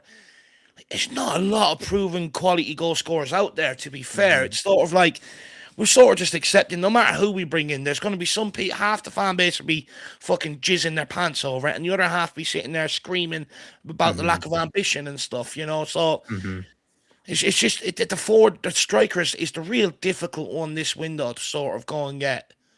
A couple of subs here. Fernandez coming on. Richarlison. You've got Ty Hall there. You've got Yang. I think I've seen Fernandez there. I couldn't miss Conor Gallagher's fucking shitty hairband as well. Tell coming on. Lots of subs. You would say, like, I know it's just one of the names that we're heavily linked with, but with some of the chances that we've seen fall to Richarlison, Solanke, and then the players in this game, they haven't really been headed chances or players, chances for your typical classic number 9, which then makes me think, like, if it were a Krupi, someone who we just saw last season score some incredible goals with very half chance, quarter chance type moments, because as Dave pointed out, he's just clearly a very good striker of the ball.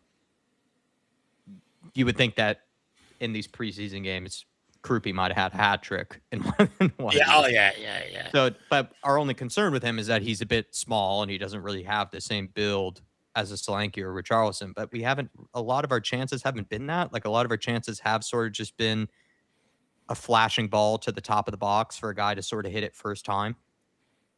Yeah.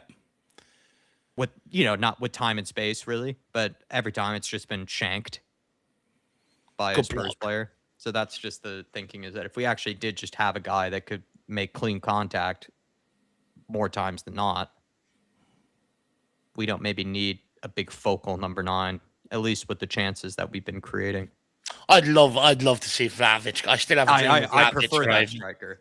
That's why I'm a little hesitant on Krupi, because I prefer more of a Vlahovic type of build.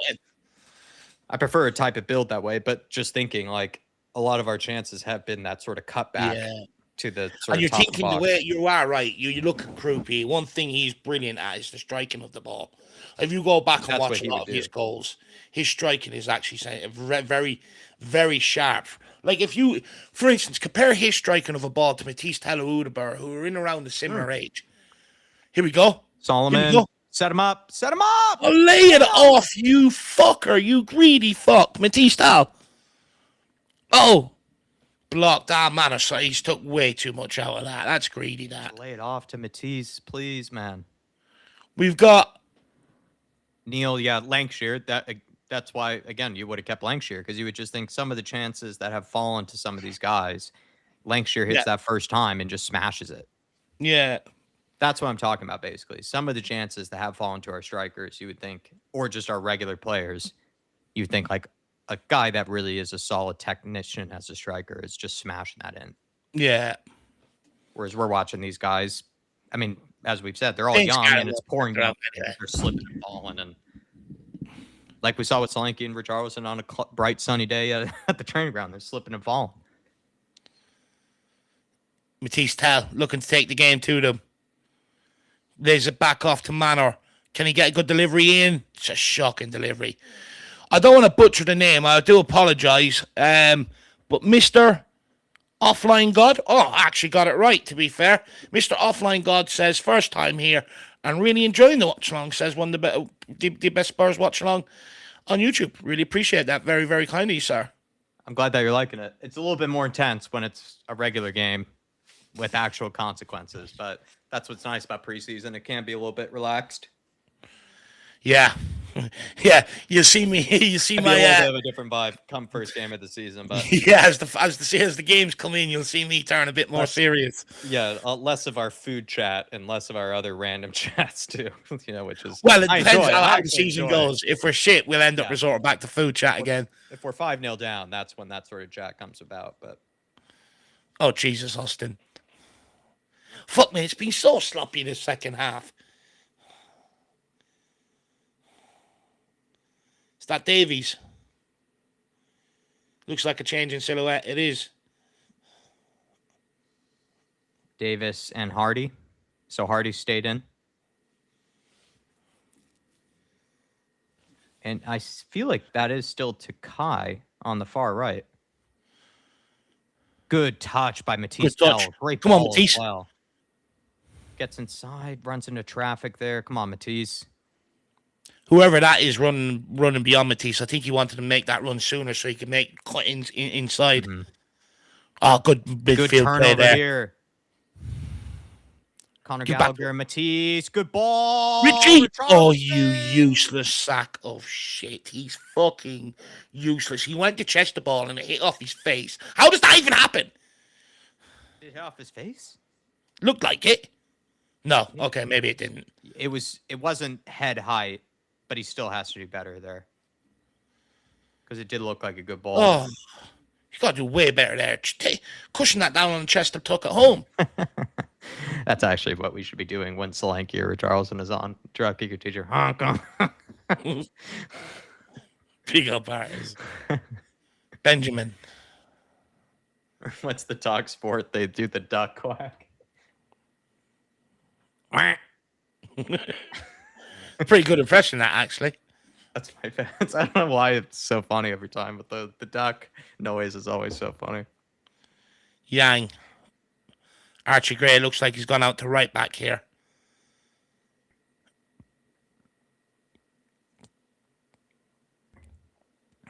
AK saying it did hit him in the face. Yeah. Honestly, he's... I don't know. The longer hit him in the chest. The longer this preseason goes on, the more it's going to just annoy people watching a Solanke or Richarlison. Here we go, though. Tottenham trying to maraud forward here. I think it hit him in the chest. Are the two fullbacks now Archie Gray and Takai? Mm-hmm. Takai is definitely playing fullback. Hardy. On to Benjamin. Take him 20 years to pick out pass. Move the ball. There we go. Shit touch. So sloppy this half. That's very nice of you, West Coast. Definitely during match days, I feel like Dave and I are kind of just living in the moment. That's probably the only...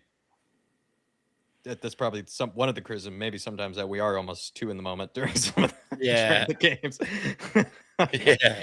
But that's it's kind of just how we are during match days. We just don't really give a fuck about the greater problems. It's more just like, can this guy that's on the pitch right now, not Daniel Levy, can this guy on the pitch that I'm staring at please be able to complete a forward pass? It's just, I'll move on to Daniel Levy after 90 minutes. But right now during this watch along, I need one of my players just to tap the ball into the back of the net, please. On that though, West Coast, there's no point in Jack sitting there fucking crying about the state of the club for 90 minutes. There's a game on. Concentrate on that. Like we have during the week after the game, talk about all that shit. And to be honest with you, you're so used to talking about it so much over the last couple of years. When the game is on, it's almost just fucking, thank God I can just concentrate on football for 90 minutes and not repeat myself about the problems all the time. Yeah, that's better said. I just spat out my drinks. Oh. Here we go. Come on, Matisse. Oh, Matisse burns him. Push it back, Richie. Come on. Come on, Matisse. Tap in for the Richie. That's the thing with Richie. He will be there. He will be there.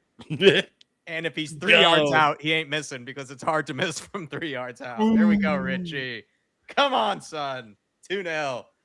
It was coming. It should have been 2-0 in the first half. Great ball there from, I think, whoever played that might have been Archie Gray in the middle or Luca. It was a great ball out. It's all about Matisse Tally. Roasts them. Burns him on the outside. And the pigeon. Oh, Jack, I forgot to tell you, actually. Yesterday, I woke up. So I had a pigeon in here the other day. He's obviously gone and told a friend. So I woke up yesterday to walk out here with the missus. And I had 2 pigeons flying around in my kitchen. Yeah, and it was hilarious because I went to try and get one out and I ended up flying into a wall. There was feathers everywhere and everything. It was chaos in here. He was asking to be turned into a Spanish soup. But then I turned around to the missus. I says, that's for Charleston telling me he's staying for another year. He's sticking around. Yep. He's fighting his way through the kitchen. It was hilarious. I got to stop leaving my window open at night times because I wake up and it's just like it's like a farm in here with all the pigeons.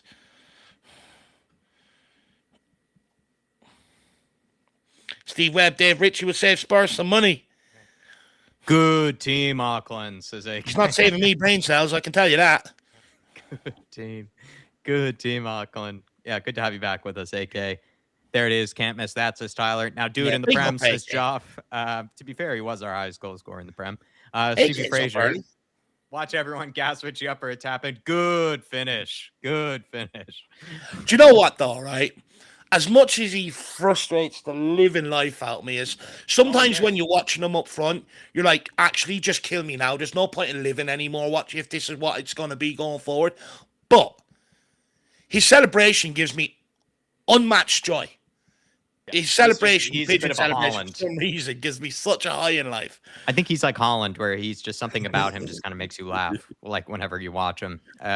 It's almost like you don't expect him to score. When he does, the celebration just fucking drives you crazy. Celebration goes a long way. And then I also would say with Richie is that, in fairness to him, like even that moment when Matisse Tell put the ball into the box, he was there. It hit him in the face, but he was that's there. The big difference between him and Solanke. It'll hit off his backside, but at least he's there for it to be hitting off his backside. Granted, I don't know what makes me pull out my hair more, like watching guy do nothing for 45 minutes or watching guy waste chance after chance after chance. Yeah. It is.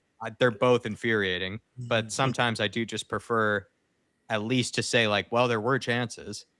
Yeah. You know, it was just this donkey couldn't put it in the back of the net. But at least Matisse I can then point out that there are chances. Go on, Matisse. It's easier as a Spurs fan to cope that way sometimes. At least you just know there's one guy. They're like, well, if he wasn't useless, at least he would put the ball. We could have won this 3-0. Yeah. Like the thing is, like, I'd rather have the chances and miss them than not have them at all. Do you know what I mean? Exactly. And the thing is, like, with Solanke, it's just like anytime someone gets the ball and puts it in, the ball just ends up going out the far side all the time. You're looking around, you're going, where's Dom? And he's 30 yards outside the box. Or he's gone near post when the ball's clearly gone far post. I agree, Tyler. That pass, though, to Tell from Fernandez was quality. Yeah. First time pass straight to Tell's feet. Completely agree, Tyler. I wanted to point that out. I actually thought it was Archie Gray, but it was Fernandez. Good pick. Fernandez has already shown his quality inside the first couple of games. It was Fernandez with that through ball, yeah.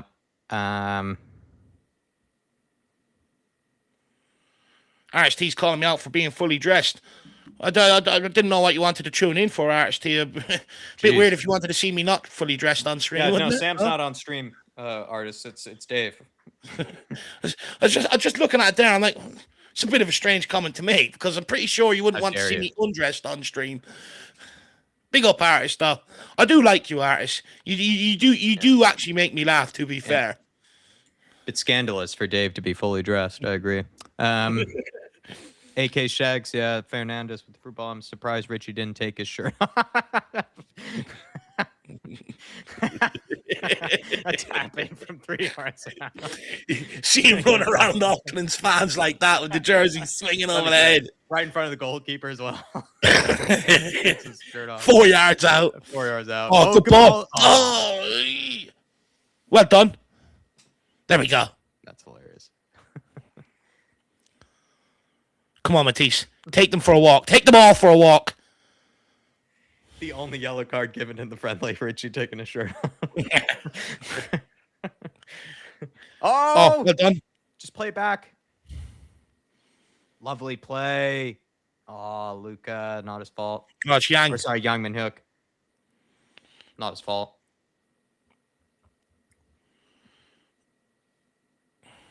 Big up Sean. Big up Vince Scully saying the combo of a 6-yard screamer followed up by the pigeon celebration will always get me.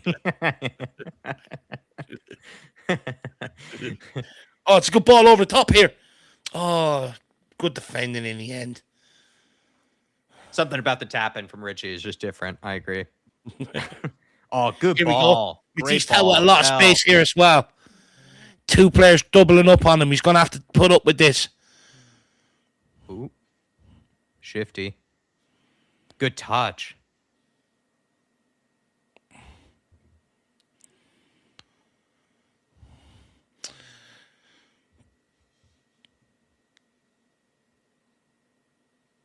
Solomon's tired. Get him off.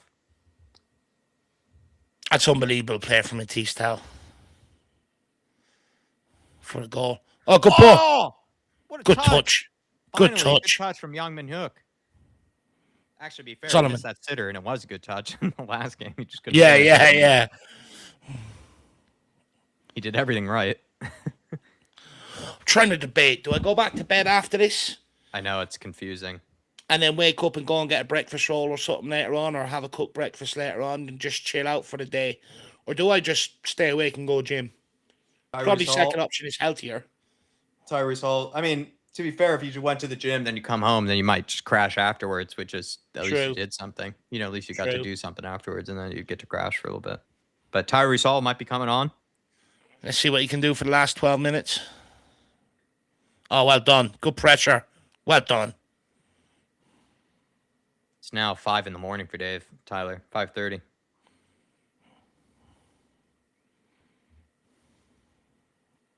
Come on, Matisse.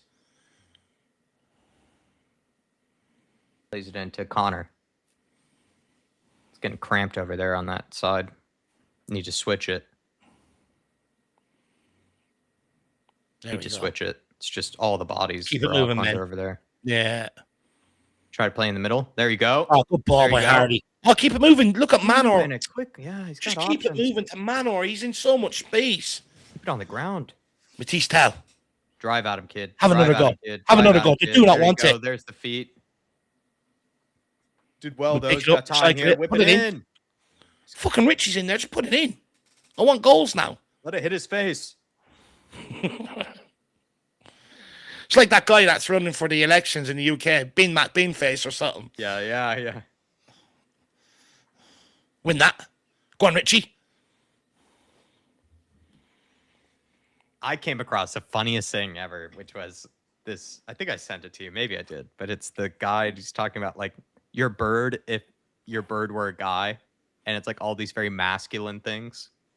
And it's, like, just listing off these very masculine things that it'd be funny if your bird did that. And one of them, Dave, that was a football-related one, was your bird goes up for corners.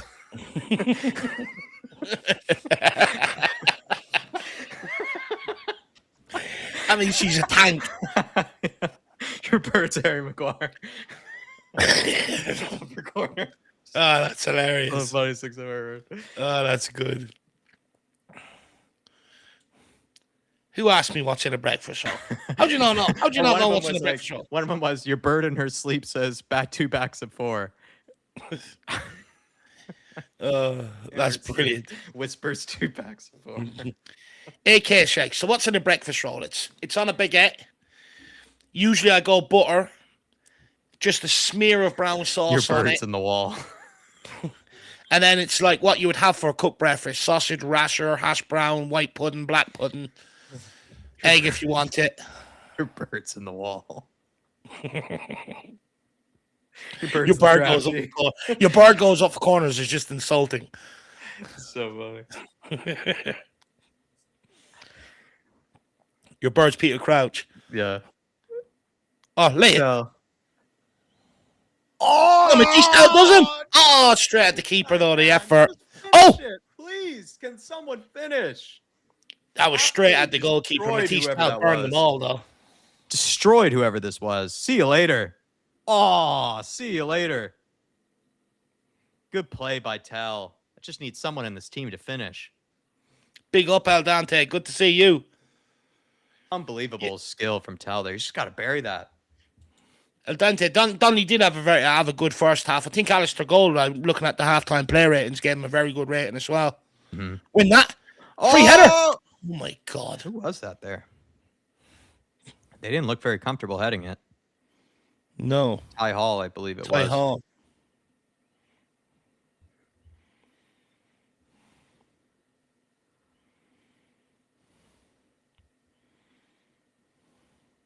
Kai. Benjamin. Fact we're still saying his name drives me insane. I know. In fact, so out of all the I'm shit playing he all would these be the old first one. FIFAs. I'm playing like FIFA 17 and FIFA 18. That's what's so painful is I'm like, Ben Davis is still in What is still he, here. 74, 72 rated? You're just like looking at him. You're like, this man is still here, and it's FIFA 17. Good ball. Oh my God, Richie. Oh my fucking God. His first touch is atrocious. I would actually love to know. I'd love to know what manager looked at Richie and goes, I'm going to give you an opportunity, knowing he can't control a football. I'd love to know. One of the best things, though, about certain athletes is like the fact that they play this game every day. Yeah. And, like, that's the thing. Like with Richarlison, it's like he doesn't need to have the touch of Messi or anything, but it's like you would think that eventually your touch would get better. I just don't get it. It's like you would Serge eventually Aurier. learn a thing or two. Used to drive me mad. It's like, who gave Serge Aurier a professional contract in the first place? That person deserves to be banished from the game. Honestly, send him to do something in cricket or rugby or something. He deserves to be banished from football. Some of the players I see come through that can't control or touch a ball, I'm just like, honestly, whoever brought them through, sack them. They're not doing your club any favor. One of my favorite ever finishes was that Serge Aurier finish against Man United during COVID. Yeah. That outside the foot sort of far post when we smacked Man United, whatever it was. Yeah, 7-1 under Jose. Yeah. One of my favorite ever finishes was from I think it was Kane or someone played it into and he just smacked it first time. It's a great finish. Maybe it was Højbjerg played the pass. He used to wind me up. What used to be hilarious is like people like it can't get any worse, and then we bring in Emerson. That was hilarious. I'm convinced that Doherty was more infuriating than he was, honestly. The fact that he still gets picked for the Republic of Ireland squad drives me insane.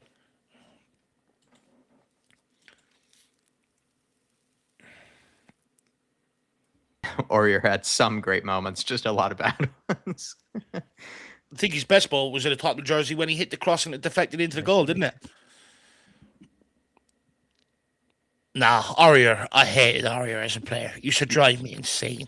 Your bird could be better than Richie. Your bird can't sniff out chances like Richarlison. Honestly, I think my bird does have a better first touch than Richie. Genuinely. Yeah. But to be fair to Richie, he sniffs out the chances. To be fair, I think my mother has a better first touch than Richie. Your birds in the wall was very funny. It's such an insult. That's brilliant. I'm just going to use that on somebody one day and just watch them. Because you know what? It's one of them. It's going to take them like 4 or 5 minutes to actually process what's being said. And by the time they do, it's hilarious. Oh. Just some of them, too, were like very funny. Like, just such random sports references like cricket or whatever. It's like, your bird scored at 116, 112. It was like one of them. It's just so funny.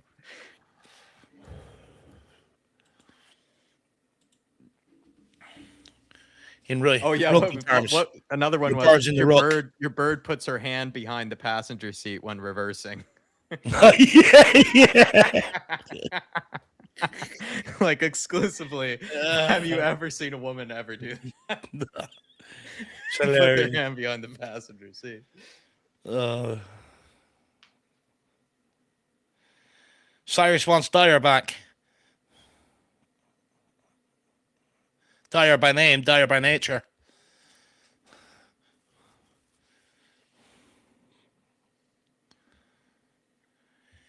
6 minutes left here. Tottenham 2 goals to the good. To be fair, again, I think the youngsters have been much better than some of the other players that we brought on. Once again, I'd agree. You know, they were better in the second half against MK Dons. We created more and had more possession in the first half of this game here. Do you think there's a reason Tonali didn't play? Don't know. Hope he's not injured. He brought 35 people with him. Like, that's the other thing you have to consider. Well, three teams he can play, theoretically. Yeah. I think there's also a part of it where he really does want to give some of these youngsters a chance to kind of fill out the periphery of the squad. You know what I mean? And he wants to make sure he has the right one. So he wants to give them a good look. Yeah, not just 45 minutes and make it just more than that. Like, I think from what you can sort of gauge, like some of the ones that we've sold, he's obviously deemed not good enough or not a part of his plans before preseason has even kicked off. Mm-hmm. And now these ones he's sort of maybe still a bit undecided with. And he's sort of just having a look and making his decision. Oh, Matisse, that's poor. But honestly, he do no harm him keeping around either a Moore, a Donnelly, or a Luca Williams-Barnett. I think so far from what we've seen, they're good enough to fill up a squad space.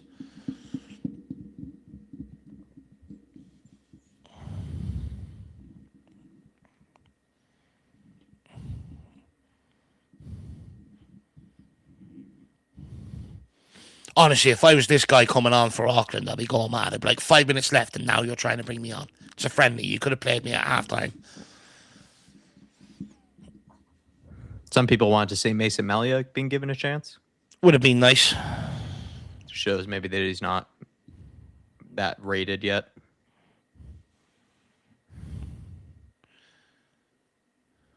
Tyler Tingy coming on for Takai. They misspelled his name. Spurs play misspelled their own player's name. And Russell Denny coming in for Ty Hall at right back. See what we've got.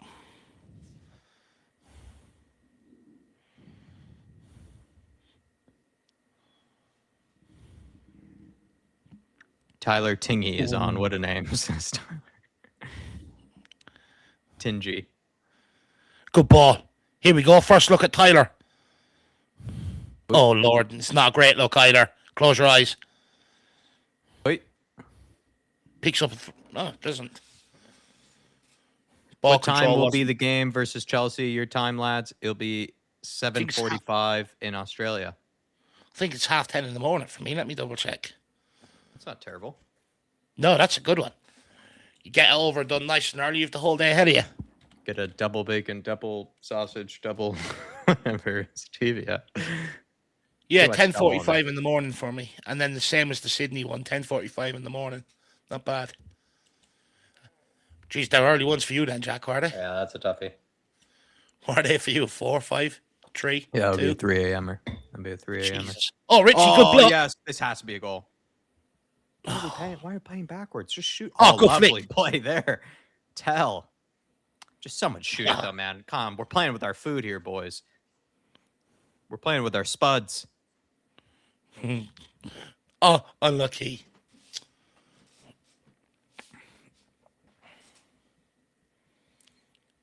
All the way back to Austin to build again. See if we can grab one more here in the last 2 minutes before the game ends. Russell Denny. Honestly, whenever I see his name, Denny, I just think of Denny sausages. Davies. Richie drops short. Lays it all the way back off to the centre back.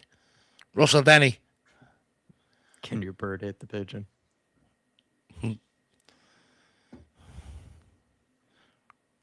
Fernandes. Good ball. Good play between him and Conor Gallagher.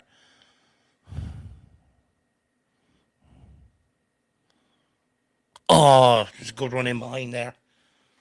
A few different runs, I agree. Back to Benjamin. Thank you for the support, Jerome. Good to have you, man. Good to see you, Jerome. How's the winter? Hopefully you're enjoying your Sunday evening. Oh, Rich. Oh, well done, Rich. Lay it off. Lay it off. Oh, Oh my God. It looked like it hit the top of the boot. Tell though, he's got time Come on, here. Matisse. Lovely. Oh, play over the top. Yeah, just a little flick over the top for him there would have been lovely. Oh, Tell. Who didn't tap that home? Someone here. That Jeez, was you're a getting foul. treated to all these evening kickoffs, Jerome, actually, for pre-season. Must be a nice feeling for you. Oh, Get home from work, have a beer, watch the game. Must be nice. If we needed any more proof that our front line is abysmal, Yeah. Stevie Frazier. Yeah. I think that's what De Zerbi has to look at right now. He's just like, listen, like we are creating good chances. It's just there's no one with a clinical bone in this front line. And honestly, the coaches can work with Charleston on that and other players all they want. They're just not going to improve with the ages they're at. But there you are.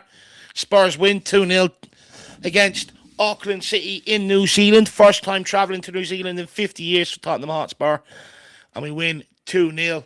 First half, I'd argue, was probably a lot better than the second half, Jack. I think the second half, to be fair, was quite a dull affair, actually, to be brutally honest with you. I think the first half, we were more in control of the game. Created a lot more chances, probably a bit more livelier as well. Second half was very sloppy at times. Ultimately, I think we probably created more chances in this game than we did in the last one. I think the last match, all the chances pretty much came in the second half for the most part. But even the second half did have, we were saying, a bit of an edge to it where there were some sloppy passes here and there. There were some moments where we were kind of struggling to build out. Whereas this game, it did kind of feel like we were only going through the motions for the most part. It did kind of feel like we were on top of them. I agree with you. Like the second half was not nearly as good, but I don't think we struggled as much in this game as we kind of did the other one. The other one, there were iffier moments where it did kind of feel like we weren't playing that well in general. But this one, there were well built out patterns of play, a good carved out chances and moments, and some good individual quality from players. It was just the only theme I would say from today that was missing was just finishing. But we kind of already knew that going in. We kind of knew that with the starting lineup that we saw. And it is funny that then even with Richarlison, someone who we've heavily criticized for lack of finishing, you do bring on one striker who at least is able to be there for chances, and then we scored. So it just shows that we need a lot better than Richarlison and Solanke, etc. But I think that was the only real glaring thing from today that I would take as a lesson was we do need clinical players and as quickly as possible. Yeah. Because some of the chances that we're creating, you just think about it, like we're not even talking about high level players. Like I think you're talking about guys of at least a decent enough quality, and you're thinking like these go in the back of the net for far better players. Like some of the moments that we've had that, and I get it. It's wet, it's slippery, it's preseason too. I get it. But a lot of these moments you would think a far better striker or just clinical player is tapping that home 8, 9, 10 times at a time. You know, no questions asked. So that's the only, and I can't think of anything else to really touch on from this game because the rest of it I do think was pretty comfortable for Spurs for the most part. I think the only takeaways from this game for me would be I think more Williams, Barnett, Donnelly. I think And are the young guys look good. Ones. And Luca are the sort of exciting ones right now. You know, they were excited against MK Dons, exciting here again today. I actually think Archie Gray had a really good game today in that midfield, actually. We've seen that lovely pass for the second goal by Fernandez from Matisse Tell. You know, we're seeing a bit of quality from him already shining through. I actually think Matisse Tell looked a lot better than what he did against MK Dons, actually. You know, coming on in the second half there, caused them a bit of a nuisance down that side. So there are some positives starting to emerge. You can also see how De Zerbi's trying to play, which I think will give everyone a good understanding when we're talking about player performances and analysis. You can clearly see what De Zerbi's trying to do. It's try and keep ball at all costs, take the ball under pressure if you have to, but just make smart decisions, you know. So, look, I think there are a few positives. You're hoping over the next couple of games the performances and the intensity maybe ramp up a little bit more. I think the Chelsea game will be a very interesting one, you know, whether we can sort of get up to speed and have a bit of quality in the final third by then, or whether the same sort of patterns continue to happen into that game, because that'll be a good sort of barometer and a good test to see how bad this forward line is or isn't, you know, coming up against maybe a lot better opposition. But look, I think, you know, everyone just walks away again going, fuck's sake, Spurs, open up the checkbook, hurry up and get in a winger and a Please. striker. And even you heard me, like I was probably kind of neutral on Krupi, but even after this game, I'm like, Krupi has a hat trick or a Do you know brace what? from these games today, or even your Vlahovic shout. It's just like someone who can at least strike a ball like first time. Yeah. Not even anything that complicated, like just what a regular striker does, the things they train on week in, week out since they were a young kid. That's what we need now at this point. Just a person that you can reliably expect for, we're not talking like half chances. We're talking about like honestly better than half chances at times that you would just think a real player would Do you know what it be is, able to Jack? put away. I just like with Krupi, right? I think everyone can see the talent is there. I'm not sold on him, but at this point, I need somebody in the door. That's what I'm worried. Off the back, like you know, he's had one good season at Bournemouth, you know, and it was under Iriola. And we bought Solanke off the back of one Same good thing, season yeah. at Bournemouth, and he hasn't really been able to step up because at Bournemouth, despite how Iriola wanted to play, a lot of the times you are hitting teams on the counter. Whereas at Tottenham, we're going to be in control of the game. So when you get that ball as a striker, you've got 3, 4, 5 players around you rather than you're in possession running at them. So it's a different game altogether. You have to learn to be able to play with your back to goal, bring people in, hold it up. Yeah, I agree. It's a much different game. But I'm at the point, I'd rather just take the gamble and bring the kid in.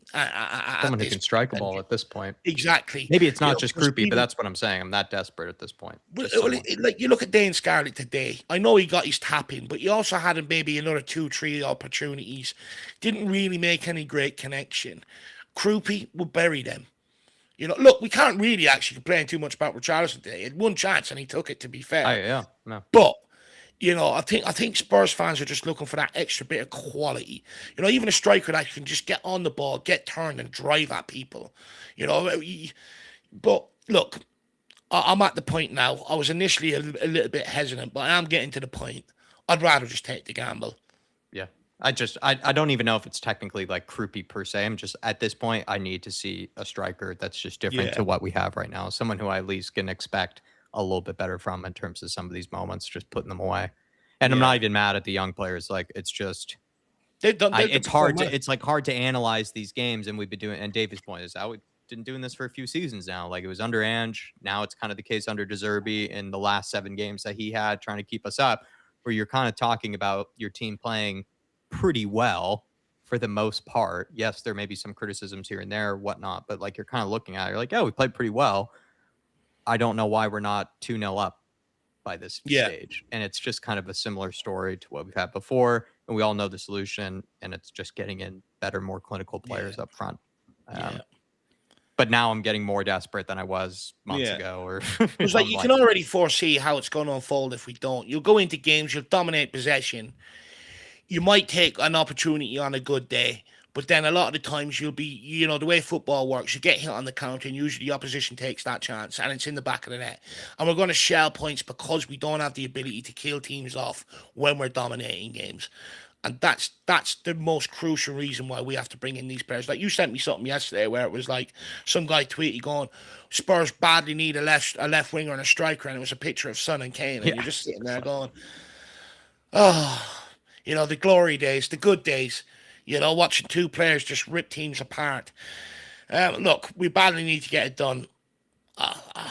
Let's wait and see what happens. I think the most frustrating thing about that right now is like I still look at Kane and Son right now, even Son, who is getting on in age and is still in the MLS. I'm like, from LAFC, from LAFC, and I'm just like, season low. He would arguably be one of our best wingers right now, like even at his age, even with where he's at in his career, potentially. Kane, no question, of course, but that's why you're just kind of like, why did we rationalize selling these people before? If 3-4 years later we're still looking at it as like, yeah, these guys would still pretty much be in the first team. It's just like, what are we doing? Jerome saying, pretty good, lads. Looking forward to the next week for my first live London derby. See, this is the thing that you guys do deserve. Oh, you go these preseason tours. He's going to the Chelsea game, it sounds like, right? Big up, Jerome. Or are you going to be in London? No, we're playing Chelsea in Australia. Yeah, Australia. So that's what I thought. So he must be going to the Sydney for it. Nice. Have a great time, Jerome. Yeah, but live large. This is why I will say, like, the real benefit is for the fans for these trips, is for people like yourselves. I think it's the only benefit. I think it is absurd what you guys have to go through every season. just like Dave said, the fact that you're even getting up at an absurd hour to watch Tottenham be shit for 90 minutes, and then you're then having to take care of your family, your wife, your kids, or just going on errands or whatever it might be afterwards. It's just ridiculous what you guys have to go through. So you Yeah. really do deserve it, Jerome. And I hope you also have a good time. If you're there to get early enough, maybe a few autographs or photos, hopefully you get to have a good time. And Uh, and they treat you guys, because I do hope they also give you. They're not just in and out. Hopefully they spend a good amount of time there and give you guys some love. Look, So Jerome's one of them. I think everyone knows Jerome. He's die hard, and it's like this is the real benefit of it is, rather than people having like, which a lot of people don't have nowadays, 1,000 quid on flights just to get from Australia to the UK. Then you're talking about hotel accommodation, transport, match day ticket, and all that on top.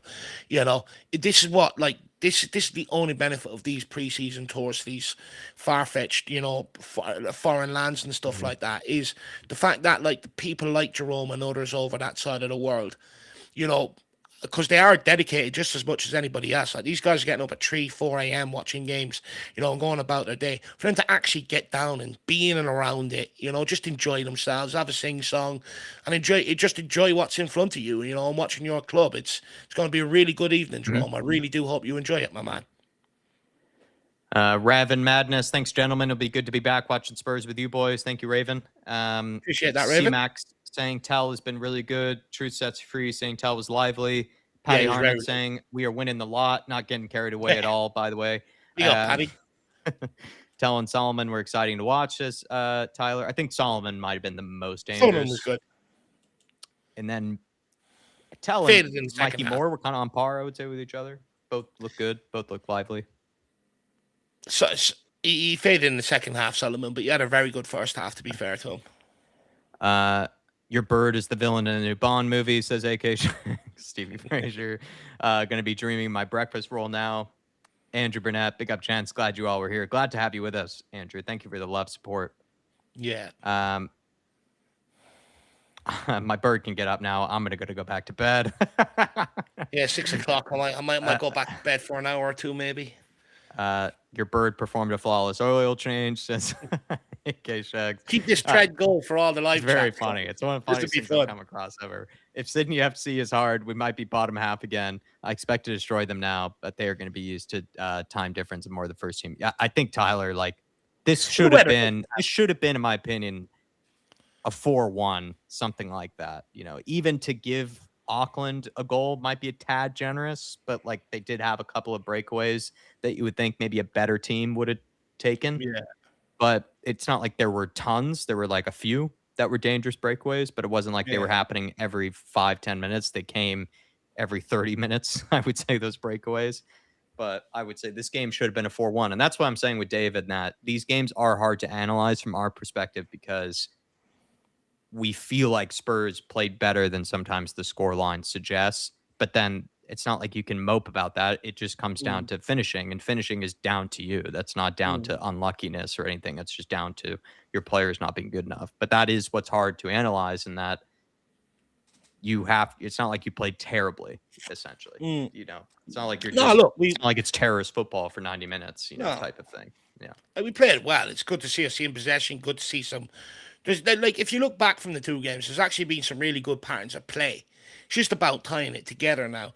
Like you've got overhead kicker says striker's not the problem. Even with Kane and Son, Spurs did not win anything. Quality midfield dispatching has been the problem for the team. I do get what you're saying in maybe in years gone by, but I'm overconfident here. But I do feel like we've addressed that this summer. I think once you see Tonali and Fernandez and Bentancur come back and, everyone in there, I think you'll see that problem will be solved. But then you will see the glaringly obvious problem of not having them two clinical players in the forward line. It will rear its head again this season if we don't address it. Like the reason why I'm not talking about the midfield now is because I'm confident in the players that we've signed that we fixed that issue. Just like even comparing the levels of quality between a midfield three of Tonali, Fernandez, and Madison. Compare that to the front three for Spurs, which is of the fit players right now. What is it? Tell, Richarlison, and Solomon is essentially like the front three right now that's in form. That's just gaps in quality that are just huge. Like the front three is Burnley level quality. No offense. Yeah. In comparison to the midfield. The midfield is a top 5, top 6 midfield. The forward line is still relegation pretty much at this point. Yeah. I think that is the difference. Yeah. Which is because some of them are young, but some of them are also frustrating. We've known that for years. Yeah. Big up, Jerome. I hope you have a wonderful time, my man. He's saying definitely going. I'm wondering why Solomon is getting so much game time. Maybe because they're finding it hard to shift him on, but also we never know. Maybe De Zerbi wants to give him a look. Sydney FC tickets were a third of the price compared to the Chelsea ones. I'm glad that you guys also. Yeah, I mean, I would go to the Sydney FC game. I think like sometimes seeing the Premier League teams face each other really far abroad, there's oftentimes I feel like a weird caginess to the game. That's not a good kind of caginess. It's actually kind of like both teams don't want to get embarrassed. So it seems like they tend to just pretty much just play very safe for 90 minutes. I remember the Arsenal game was that way. Like felt like Arsenal didn't play that well, and that we didn't even play that well. It was kind of just two teams just defending for 90 minutes, and then we just scored a worldie and won. So just quickly on one of the comments there, Jack, about why is De Zerbi giving Solomon time? They work together at Shakhtar. True. They work together at Shakhtar. I'll check if that's true. If he was there while he was still there. I don't think De Zerbi's just going to write him off like that. Look, it's hard to know whether it's shot win or De Zerbi actually sees, a plan for him. But I just want to maybe put that in people's minds that they did work together at Shakhtar. I mean, probably the reason why I love De Zerbi so much, maybe now that I think about it, is because he's a former Shakhtar man. I love any former Shakhtar player. Yeah. But I think we'll leave it there, everybody. Thanks for all the support. Thanks to anybody joining us this evening, morning, whatever crazy time it was for you guys. Or finally, like I said in the intro, a normal time for you loving and deserving Spurs fans that are in Australia or Asia or wherever you might be on the eastern, southern hemisphere. Big up to you guys. Thank you so much. Thanks for all the love. We'll see you next time. See you soon. Not too long from now. Another game shortly around the corner. So see you very soon, everybody. Come on, you Spurs. See you soon. Come on, you Spurs.